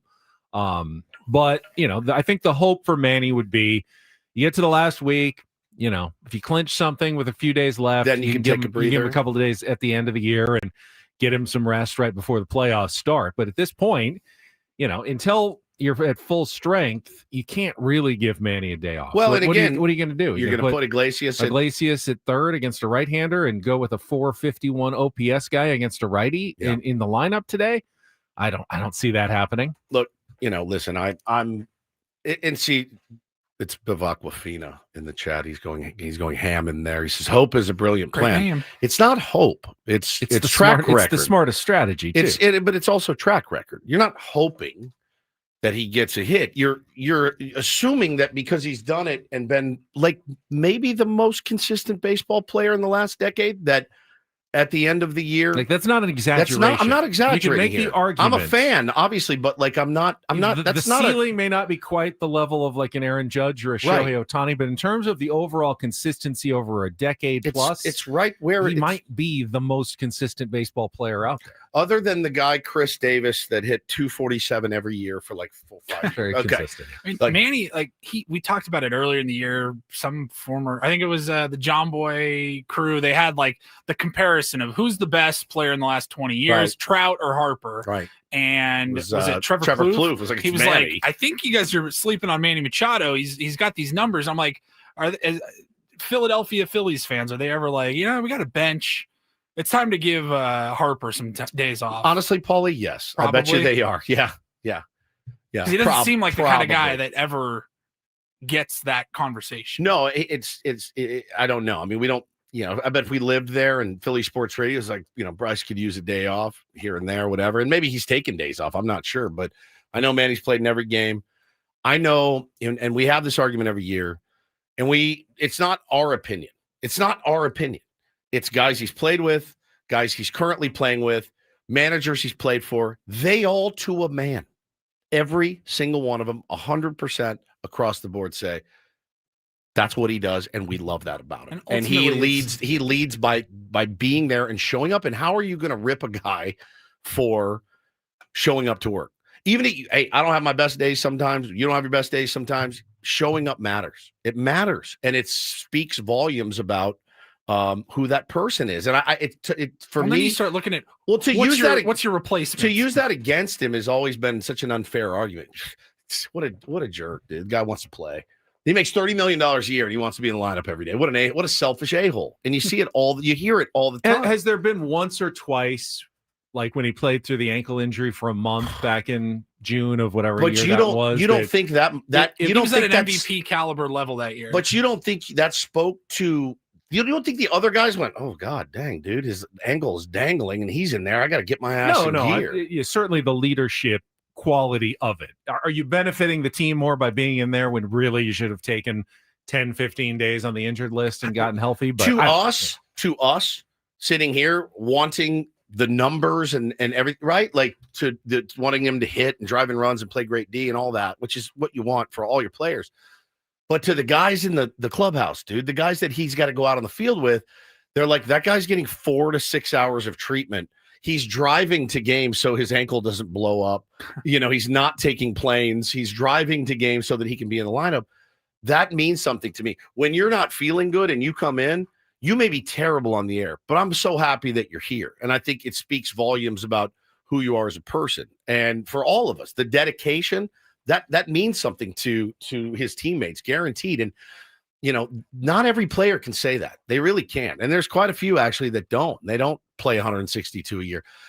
That is something we used to celebrate, a guy that played 162 a year, because you hear it all the time. Spoiled, prima donna, got the bag, don't care anymore. Being in the lineup shows you care. Because he could easily go to Shilton and go, I'm cooked.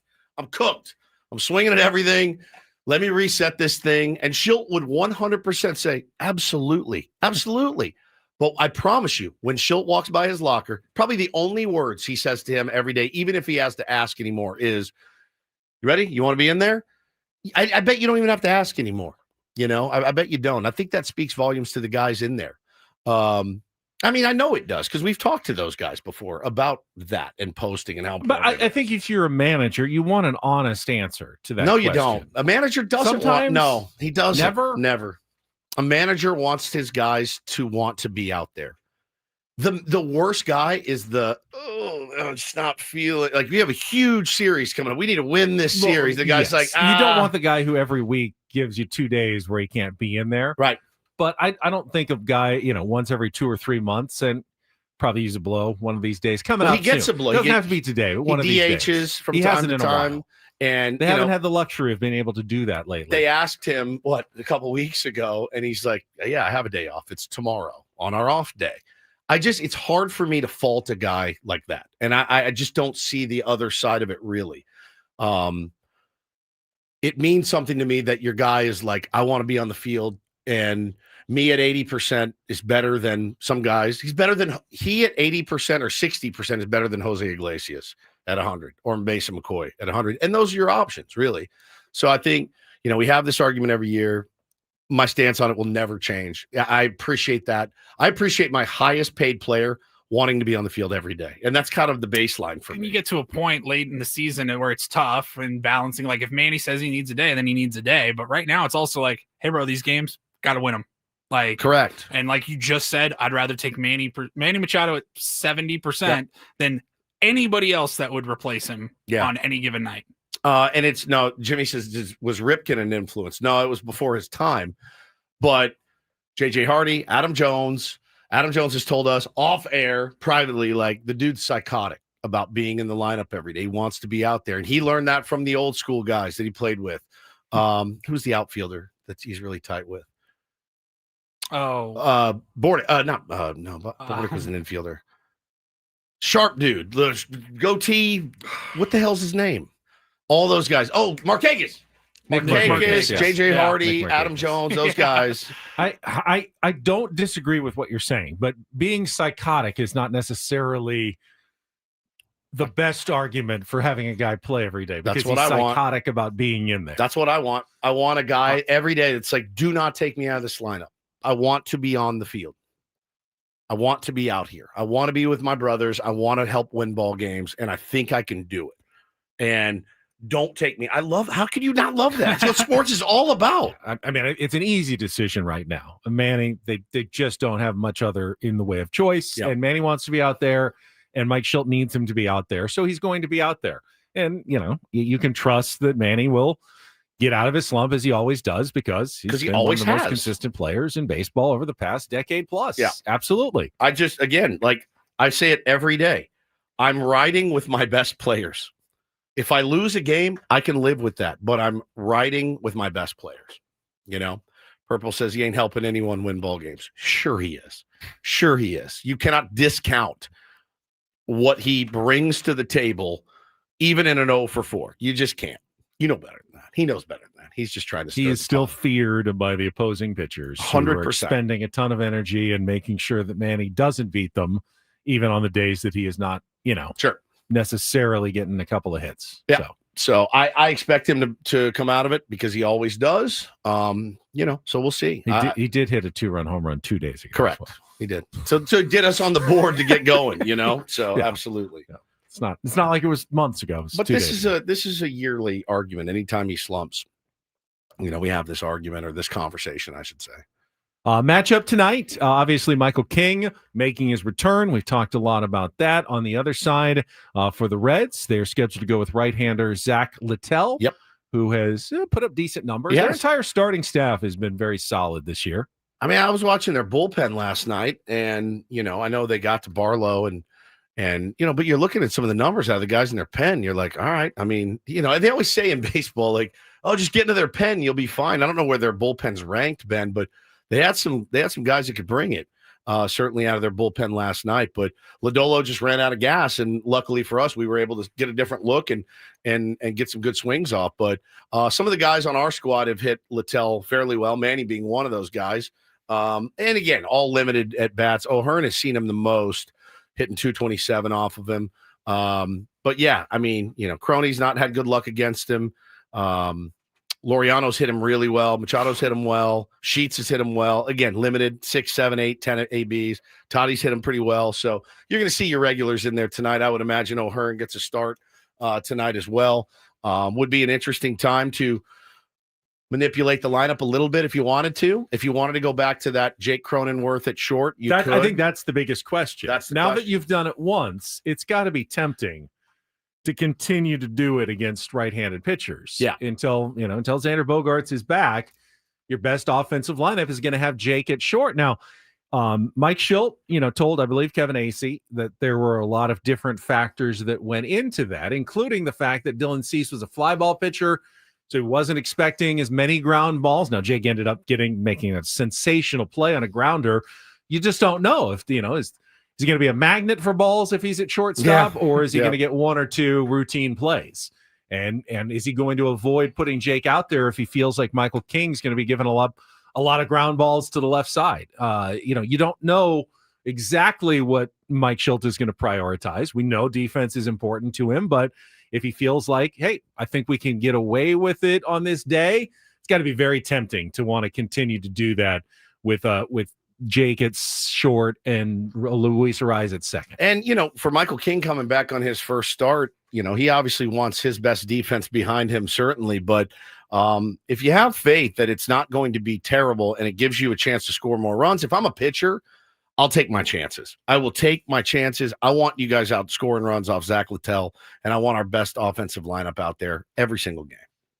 Paulie, just confirming, do we have another pair of Padres tickets to give away? We do not. We do not. Okay. That was a nice tease. Sure. It was on the rundown, so I just wanted to make sure before I teased it. You got edged by Ben. I did. We do not have another pair to give It'd be away. fun if we did. We could pretend. No, let's not pretend. Oh, okay. No, we got the Reindl Report coming up.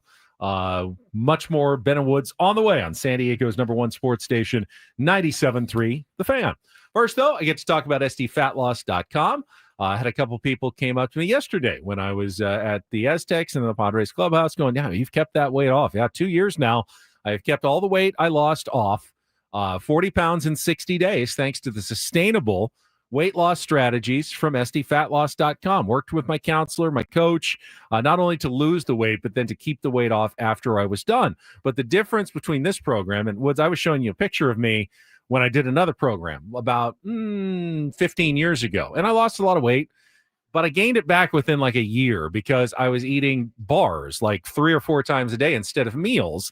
Wasn't going to do that for the rest of my life. And as soon as I stopped, it was just unsustainable. But with SDFatLoss.com, I lost the weight eating real food like steak and chicken and vegetables.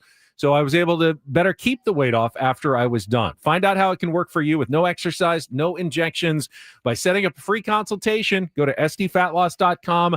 They'll coach you through it. And when you mention my name, Ben, from 97.3 The Fan, get $200 off the program right now. It changes your life. It really does. So many tier ones have gone through the journey. You could be next. Just go to SDFatLoss.com. That's SDFatLoss.com. Results may vary.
Hey, player, this is all yours.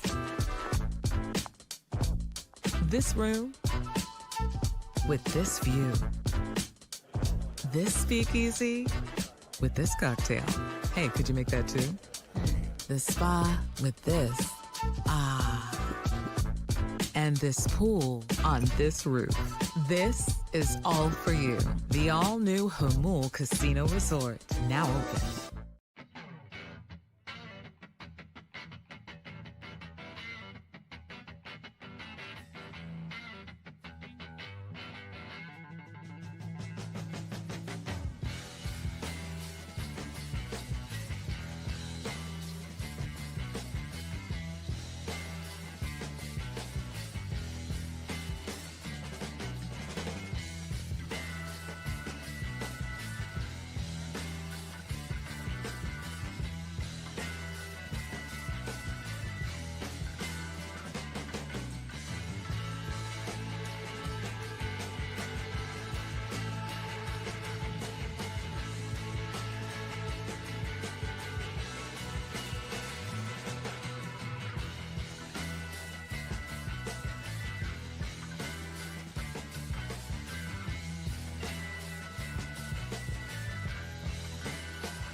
Hey, player, this is all yours. This room with this view. This speakeasy with this cocktail. Hey, could you make that too? This.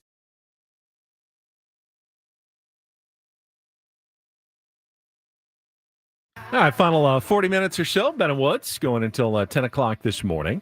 Then we've got a slightly earlier Padres game tomorrow, just 5:40, not a day game as they sometimes do on getaway days. Going to be another big crowd, though, with the Dylan Cease bobblehead. I saw him talking about his bobblehead and whether it looked like him or not with Mary Lou's. I think they did a pretty good job. They do a really good job with their bobbleheads, to be honest with you. We've got them all in the house, every single one of them. Your shrine. Our shrine, but Dylan Thief. I told you my youngest will go in the dead of night and open the case and then steal them and then bring them into his room and hide them in his room. Like he just hides them. He doesn't play with them. I mean, he probably plays with them at night when all the rest of us are asleep. He has his own schedule that he keeps. And he will just keep them and hide them under a pillow. And then I said, you can't just go take stuff. And he said, but I like it. And I said, well, that's not a good reason. You can't just go into a 7-Eleven, grab a Reese's, walk out because you like Reese's. Like there's an order of things, and he's, he'll be 5 in November, and he's trying to learn the order of things. We'll find stuff in his backpack, and I'm like, "Where'd you get this?" He's like, "School." I'm like, "You're not supposed to take this." He's like, "Yeah, but I like it." He's a klepto. I'm terrified. I'm just terrified of it. So, it does look like him. And my kids loved that Dylan Cease. I did steal it from here and brought it home. Adam told me I could. We went through the National League playoff standings earlier. Padres now 2 games behind the Cubs for the first wild card. Of course, still just a game behind the Dodgers. Now 3 games ahead of the Mets and 6 games ahead of the Giants, 7 ahead of the Reds. So they got some comfortable space. In the American League, it remains a very tight race for that last playoff spot. The Seattle Mariners did win yesterday. They were a 4-2 winner yesterday over the St. Louis Cardinals with a 4-run 6th inning. So they're still a game and a half ahead of the Texas Rangers. Who do you think is legitimately been like, because I saw Cardinals fans tweeting yesterday, like, we're not out of this. Like there's like legitimately who's got a yesterday they kind of had a shot. Yesterday definitely hurt. I mean, they're only 4.5 games out of a playoff spot. The Cardinals, the Diamondbacks are 4.5. The Reds are 4. The Giants are 3. I mean, we've seen Rocktober. We saw Schilte's Cardinals years ago. Cardinals do it. It's certainly theoretical that one of those teams can run off 12 straight wins and Schilte get right back, into the wild card race. Schilte's 90 win mark that he's hit every year is in jeopardy a little bit. 79 and 65. So that would mean my math would tell me that would be 11 more wins. Very feasible to do that. Absolutely. Feasible to get it. Would like to see that continue. I'm sure he would as well to get that 90 wins. He'll tell you he doesn't care about it. Correct. You absolutely not would. That 89 and 90 is a huge difference. Right. But when you say the stat, Mike Schiller has won 90 games except that year he won 89. Remember when Manny hit like 29 homers last year, and everyone was like, "Oh, it was one away from his 30 and 100." 30. So he'd need to hit 32 this year to average it out. That doesn't look great right now. But, none of those teams are necessarily out of it, but the time is running out quickly with just 18 games left in the season and a lot of ground to make up. You both need to go on a run and have at least one of the teams in front of you. The Mets are certainly the one that are in a little more jeopardy, but they got a 3-game lead over the Giants right now and 4 over the Reds, so they're in pretty good shape. They've lost 3 straight though. And still have room to spare. Padres are in excellent shape right now. The American League is definitely the more interesting one, with the Mariners a game and a half ahead of the Rangers, who shut out the Brewers yesterday, 5-0. Texas Rangers, and then all of a sudden the Guardians have won 4 in a row to get within 2.5 of the last playoff spot. They're 3 games above 500. The Royals, who had been kind of pushing, they've lost 2 in a row. In fact, Ryan Bergert got lit up yesterday for 8 runs. Wait. Ryan Bergert? Yes, the former Padre Ryan Bergert got lit up for 8 runs yesterday. But I was told he was an infallible starter. Lost to the Guardians 10-2. Slade Ciccone took a no-hitter into the 8th inning. The Royals are playing without Bobby Witt Jr. He's missed the last 3 games, I believe, though, which is hurting their chances. A very bad time to lose your star player down the stretch. So they are fading a little bit. So it kind of right now is the Mariners trying to hold off the Rangers and the Guardians for the last playoff spot in the American League. Interesting stuff. Yeah, I'm busting balls about Bergert. I don't want to see Ryan Bergert get lit up, certainly, but does make the narrative more fun. Although I heard a national host talking about Ryan Bergert was a very common pickup. So for fantasy baseball players, it's playoff week for a lot of people, and Ryan Bergert was going to get 2 starts on Monday and probably Saturday. So don't go search Ryan Bergert on Twitter, as I did this morning. You will see some of the gnarliest comments about Ryan Bergert because it is fantasy baseball playoffs right now. And apparently his start yesterday murdered teams. Now it's Monday, right? Like you have the whole week to bounce back. But they were looking at that like, ooh, look how savvy I am. This guy's going to get 2 starts this week. He's going to cruise. And if you go look at it, you'll see him referred to in not nice ways. That's all I'll say. It seemed like a smart pickup. Because he was a guy who might be available, has been throwing well. 2 starts this week. If you're a fantasy baseball player, very valuable. Just didn't work out very well because of yesterday's start. Now, maybe he bounces back and throws a no-hitter in his next time out for Yeah, the Kansas correct. City Royals, and you'll be feeling okay about it. But that certainly backfired on a lot of people yesterday when he went for Kansas City and gave up 8 runs. Yeah. Look, Matt says people need to chill with the public meltdowns on their fantasy sports. Normally, Matt, I would agree with you, but I'm in the fantasy baseball playoffs for the first time in my life. To say that I'm a nervous First wreck, time I haven't ever done fantasy baseball in a decade. I but play it every year. I'm in the same league. It's a keeper league with my buddies, and this is probably the 6th or 7th year. I never make the playoffs. I make way too many moves.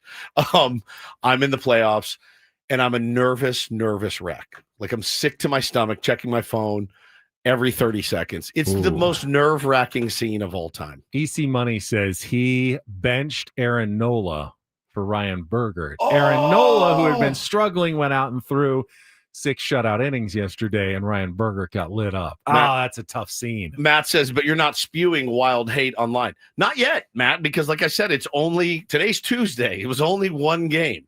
I'm trailing by a couple of points. Give me 6 more days to see what happens, and you may see it. But no, I it's kind of a joke. I don't like when, and especially I would never DM Ryan Berger to be like, you stupid idiot. I mean, they're calling the guy Hitler on Twitter yesterday. I was like, come on, dude. It's not Doesn't that everybody important. realize that Ryan Berger really wants to pitch well, not for your fantasy team, but for his own, career, family, yes. livelihood. He doesn't care about your fantasy He team. is Nobody way more does. impacted by his bad start than your fantasy team. Even if you lose the $300 first prize that you were going to win, guess what? One bad start probably $300. costs I know. Ryan Berger quite a bit more than like $300. It's always in the long run. I'm telling you, the real G's that gamble big money, they know the deal. It's the guy with the $15 parlay that's like, I'm going to kill your whole family. Like you're the worst. You're the worst. You give gambling Put a bad $5 name. on a 15 $5 gamer for $2,000. It's and always all them. of a sudden, yeah. It's always them. That story that you told yesterday, I don't know if it was on the Reindl Report or not, or maybe you mentioned it. The guy that bet $200,000 on the Bills. Oh yeah. Or on that was that real? I think I saw a It was video real. of the guy at the game. And he put put $200,000 on to win the- $180,000 on the Ravens. On the Ravens -1. They lost. He was with his buddies, and they were literally like pouring beer on his head, and he sat there with his hands in his head. Now, I'm not saying that guy has a right to go scream and get in somebody's DMs. He doesn't, but that's real money. You guys that are texting Jason Adam the other night for getting hurt, like it's small. It's small potatoes, man. But yeah, so I'm not going to be spewing any hate online, but I would like to win once, or at least advance in the playoffs would be great. One time. You don't play fantasy baseball? I haven't in many years. You should get in our league. It's fun. I feel like it's stressful, though. It is. It's too much work for me. I haven't played in 15. I love it. It plus keeps me years. engaged. It keeps me engaged. Alicia, you're right. That's one of my rules. Nobody So cares your about anyone's fantasy your team. 4-hour radio show every day that primarily talks Correct. baseball doesn't keep you enough engaged. Correct. With baseball, that I you think- need fantasy baseball Correct. to do that. Like in if high I- school, just I checking. would sign up for random public like Yahoo Sports fantasy baseball leagues just because I like doing the draft, and then I'd never check it again. Like Ben, if I said to you, who does Peyton Tolley pitch for? No idea. How about Jonah Tong? Mets. Okay. Oh, you did get that. They just Okay. called him up. All He's right. one of their young guys. Yeah. Okay. Jonathan Aranda? Ooh, I saw him against the Padres earlier this Mhm. year, I believe, but I forget who. See? He plays there's- plays first base for the D-Rays or the Rays. I don't need to know that at the moment. Yeah, I mean, you cover baseball. You just said you have a 4-hour show. I- This keeps me engaged. Very engaged. Peyton Tolley pitches for the Red Sox, by the way. Is it on the right things, though? Are you engaged on the right important stuff? Potentially. So we'll see. We'll see how good I do. Paulie, what are you engaged on for the Reindl Report coming up here? Let's see here. We had history made recently. Kind of tough to make it into the Hall of Fame while not retired. You don't see that too often. No. We'll talk about that. And then talk about these very seldomly, but the random collaborations between companies. I got one that you're not going to You're not gonna like. Not it. gonna like? Oh, okay. A collab. Maybe you'll like it. All right. It's food related. Okay, we'll see. Wild food related. I'm interested at least. All right, we'll get to that coming up next. Ben and Woods' final segment coming up on San Diego's #1 sports station, 97.3 The Fan. Gambling problem? Call 1-800-GAMBLER. GEGE 000-466. For a full list of games and rules, play at 7 Mile Casino. Visit 7milecasino.com. First, Woods and I get to tell you about 7 Mile Casino. It's our card room, so close, but it's more than just the convenience factor that makes 7 Mile Casino great. It's comfortable. It's friendly. They know how to take care of players, and you're going to find a spread of, I think, 4 of the best card games out there. California-style blackjack, Texas Hold'em poker, Pai Gow, and Baccarat at 7 Mile Casino. Yeah, I couldn't agree more, Benny. Also, I'm not the world's biggest slot player, and I just don't like the sound of it in my head while I'm trying to play California-style blackjack or eat my lunch or just hang out and have a beer, whatever.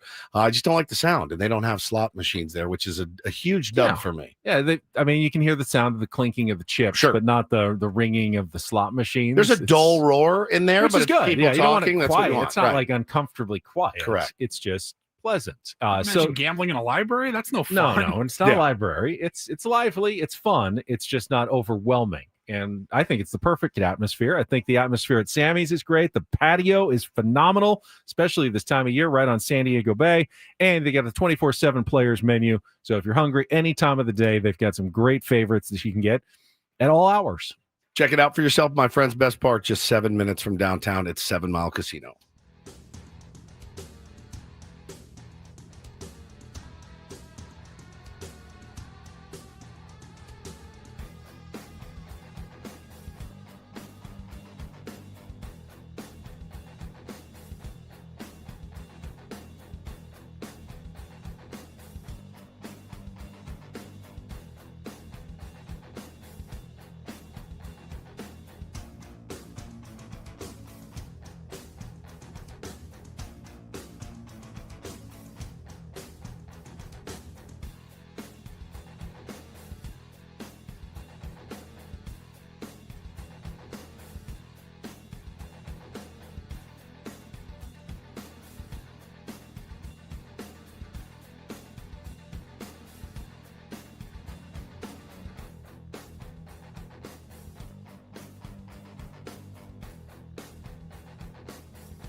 Hey, player.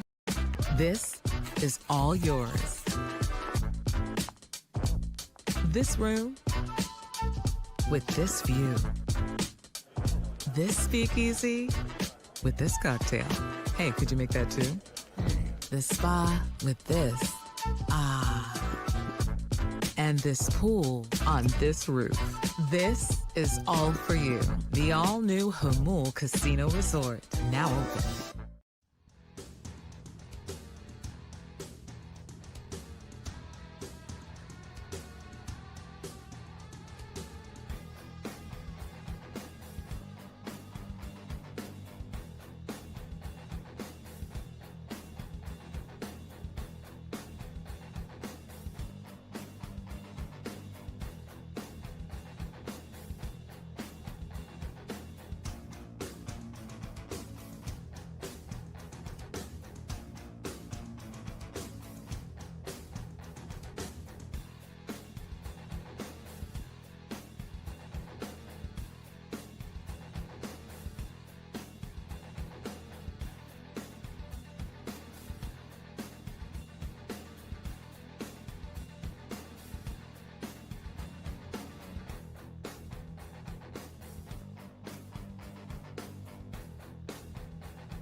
If there was a game where you felt like maybe the Rockies had a chance, and they don't really have much of a chance in Los Angeles. I don't think they almost never win in LA. But tonight might be the night. German Marquez against Emmett Sheehan is the pitching matchup. Marquez beat the Padres earlier this year, I believe. Doesn't say much. But I think both teams have lost twice to the Rockies. Yes. Year. Just twice. Just probably twice more than you should lose to the Rockies. But again, it's baseball, and you're going to occasionally lose the ones you should win. The Dodgers are favored minus 325. Good God. In that game. I mean, the Dodgers got a whopping 4 hits last night. You know what I mean? Their offense has been scuffling a little bit.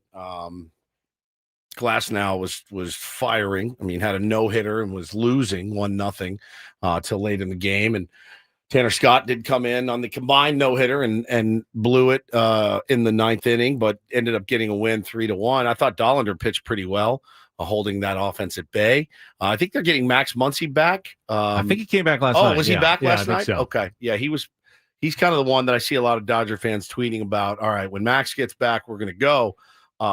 You know, they won last night. They scored 3 runs, but I don't know what Muncy did, if anything. But yeah, I mean, they're getting pieces back healthy. Sheehan's pretty good pitcher, Benny.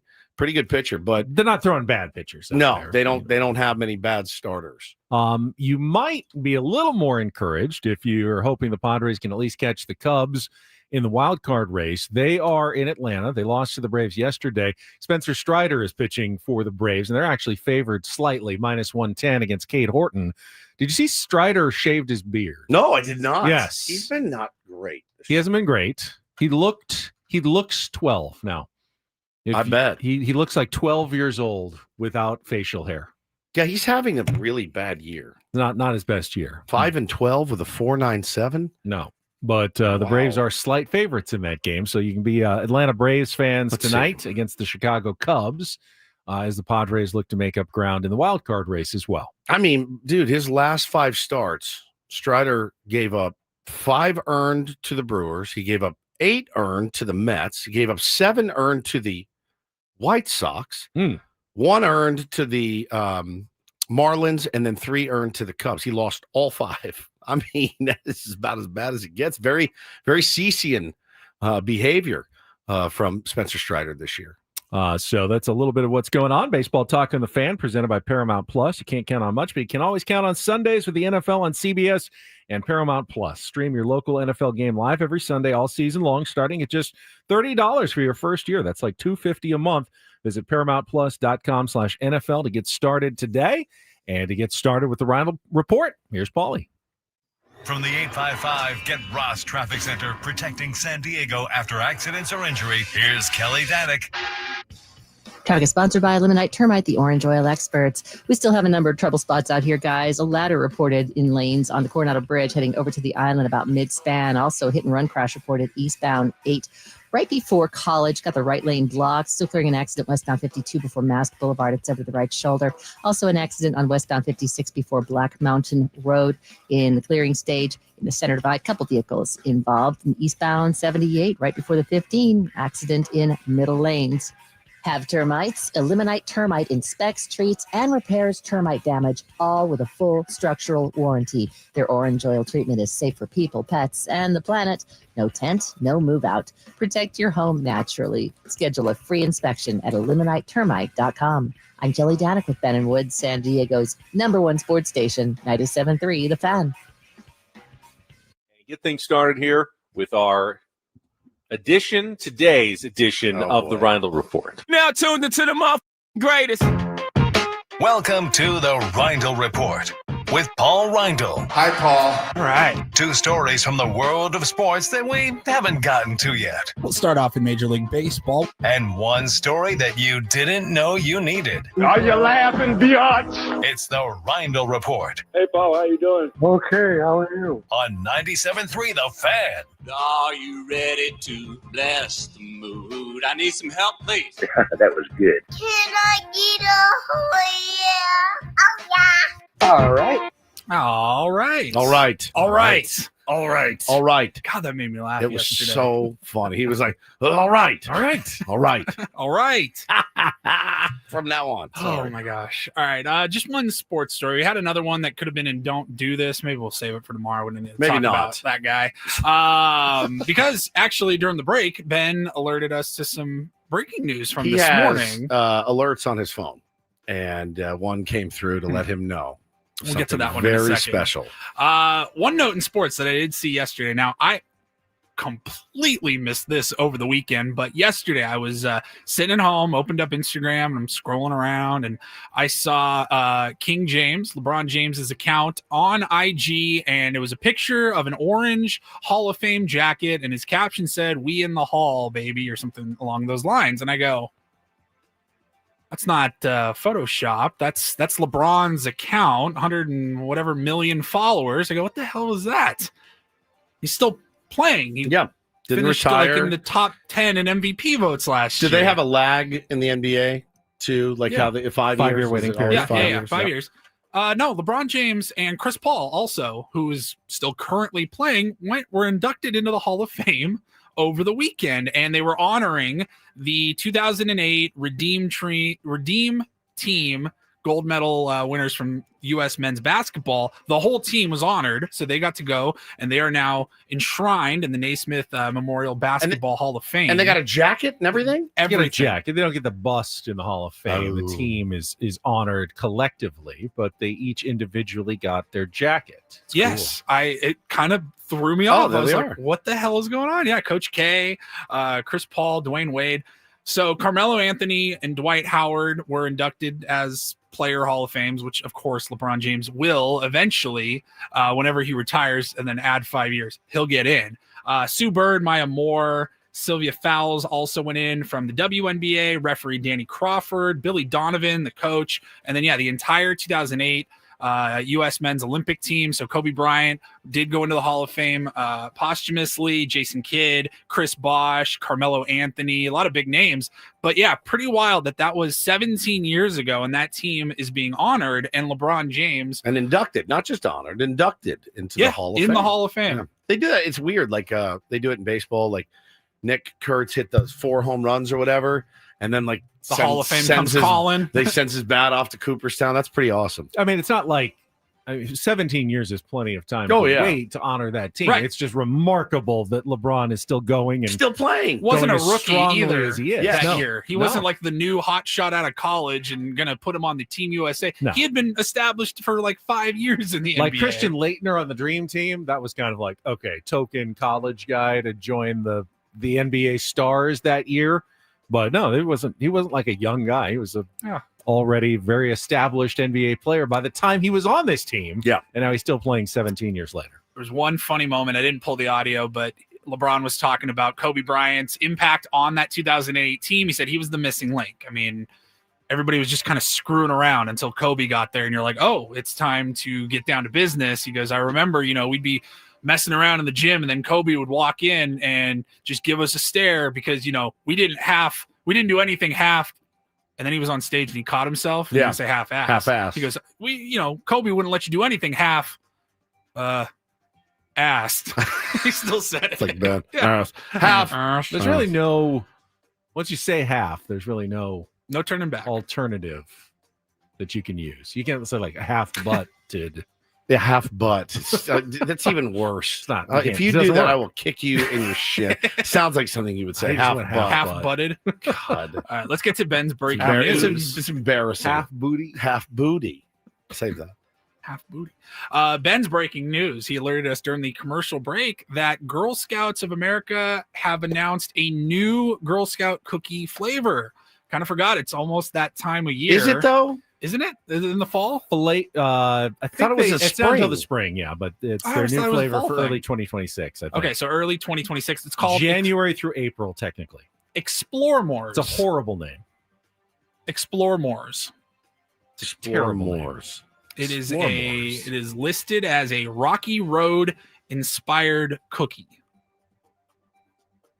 Oh man, look at that picture. Yep. Flavors of chocolate, marshmallow, and toasted almond. I'm in. Yeah. The flavor sounds great. We couldn't have come up with a toasted better name than almond flavored Explore cream. We'll get it more. S'mores. Is it s'mores? No, No, it's not Explore s'mores. It's Rocky Road.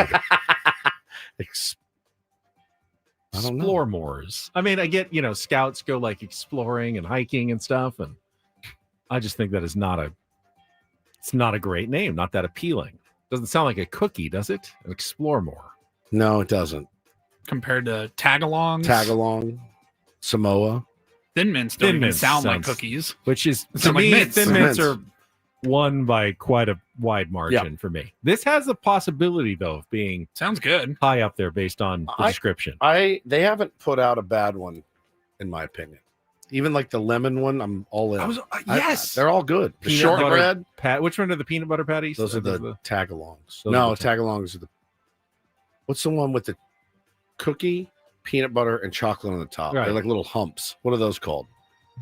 Those are the. Do-si-dos? Those ones were more chocolate covered than drizzled. I know which ones you're talking about. Yeah. I think it's the Tagalongs. Then there's the oatmeal peanut butter cookies, but the chocolate ones are the Tagalongs. Delicious. All right, I'm in. I'll try that Can't out. wait. Then we got another story, food related, and this one you're going to have to wait as well for next spring, but it was announced this week that KFC chicken brand, they are releasing an official line of jelly beans for Easter 2026. Jelly beans. Yeah, I saw this and I don't know how to feel about it. You're going to get a couple of different flavors, fried chicken, of course, sweet corn, and gravy flavored. Gravy. Oh my God. What's the purpose? To get people like us to talk about it. That's true. To talk about KFC. I guess. Now, it's already listed online, but you do have to wait until Easter 2026 is when they are available for purchase. I mean, sweet corn, fine. I mean, Yeah, delicious. Fine. I'll get some, Paulie, because we can do a new bamboozled. We can do a fried new bean chicken. wheel.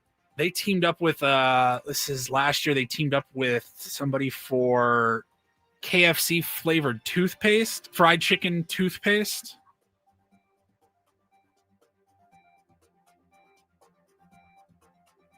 I have no comment. Which of the three, if you had to try one? Sweet corn.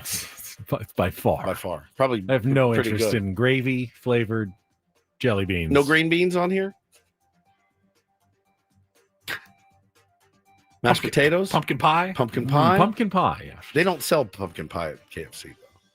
Do they not? No. I haven't been to KFC in a while. I haven't either. I'm thinking, Been a while. just Thanksgiving flavors. I would like a visit soon. Would you? Yeah, churches. Mac or and cheese KFC. flavored Yeah. jelly I'm bean.